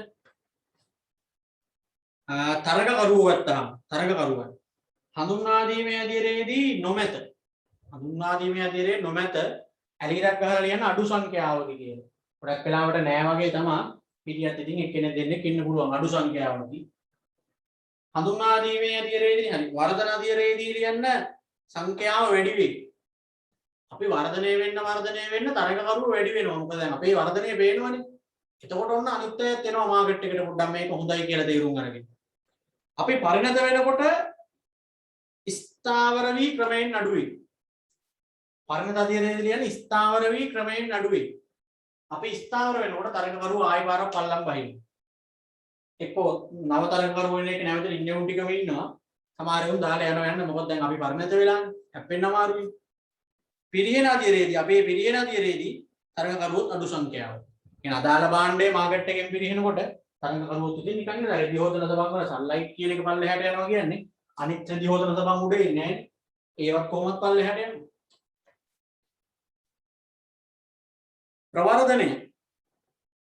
ප්‍රවර්ධනය කියන්නේ ඒක හඳුන්වා දීමේ අධීරයේදී දැඩි ප්‍රවර්ධන උපක්‍රම භාවිත කරයි. හඳුන්වලා දෙනකොට තමයි ඇඩ් එක වැඩිපුරම දෙන්නේ. දැඩි ප්‍රවර්ධන උපක්‍රම භාවිත කරයි.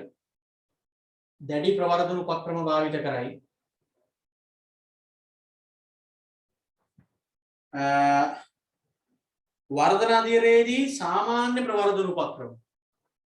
වර්ධනය වෙන්න සාමාන්‍යයෙන් ඉතින් ප්‍රවර්ධනයක් කරනවා සාමාන්‍ය ප්‍රවර්ධන උපක්‍රම. පරිණත අධීරයේදී දැඩි ප්‍රවර්ධන උපක්‍රම. පරිණත වුණාට පස්සෙත් එහෙමයි සන්ලයිට් සිග්නල් සන්සිල්ක් එහෙම දාන පත ඇඩ් පේනවද? අනිත් උන්ට හැප්පෙන්නව බෑනේ පරිණත වුණාම මේ தත්ත්වේ තියාගන්න. තව කෙනෙක් උඩට එන එක නවත්තන්න දැවැන්ත ප්‍රවර්ධනයක් කරනවා. පිරිහීමේ අධීරයේදී ප්‍රවර්ධනය අඩු කරයි. දැන් බලන්න සන්ලයිට් සමන් වලට ඇඩ් යන්නේ නැහැ. ප්‍රවර්ධනය අඩු කරලා දැන් සමන් කුඩු වලටනේ ප්‍රවර්ධනය අඩු කරයි. ඔන්න ඔය ටික බැලුවාම ඔය අධීර ටික ගැන තව ටිකක් තේරෙනවනේ එක් අධීරයේදී අපි කොහොමද හැසිරෙන්න ඕනි කියන එක තමයි ඒ කිව්වේ. ඔන්න නිෂ්පාදිත කියන එකේ කතා කරන්න තිබ්බ දේවල් ටික ඉවරයි.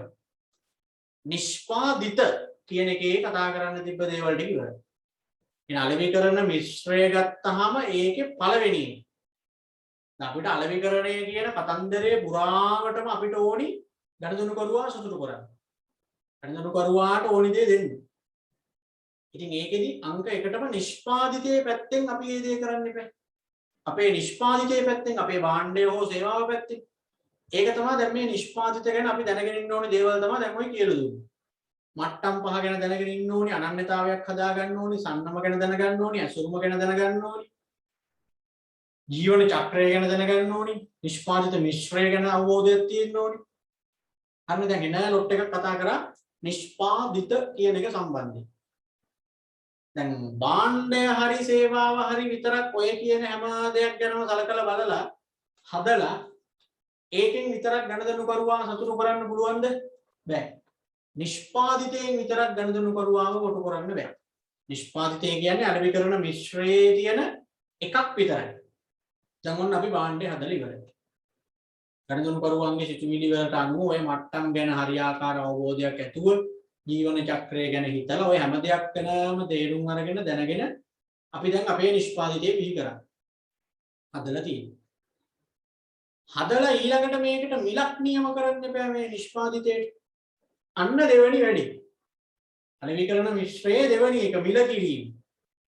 ඒකත් එහෙමයි නිකන් ආවට ගියාට අපිට ඕනි මිල ගණන් ගහන්න බෑ. මිල ගහනකොටත් අපි උපරිම උත්සාහ කරන්න ඕනි කොහොම හරි ගණදෙනු කරුවාගේ සිතුවිලි වලට ගැලපෙන්නම මිල ගහන්න.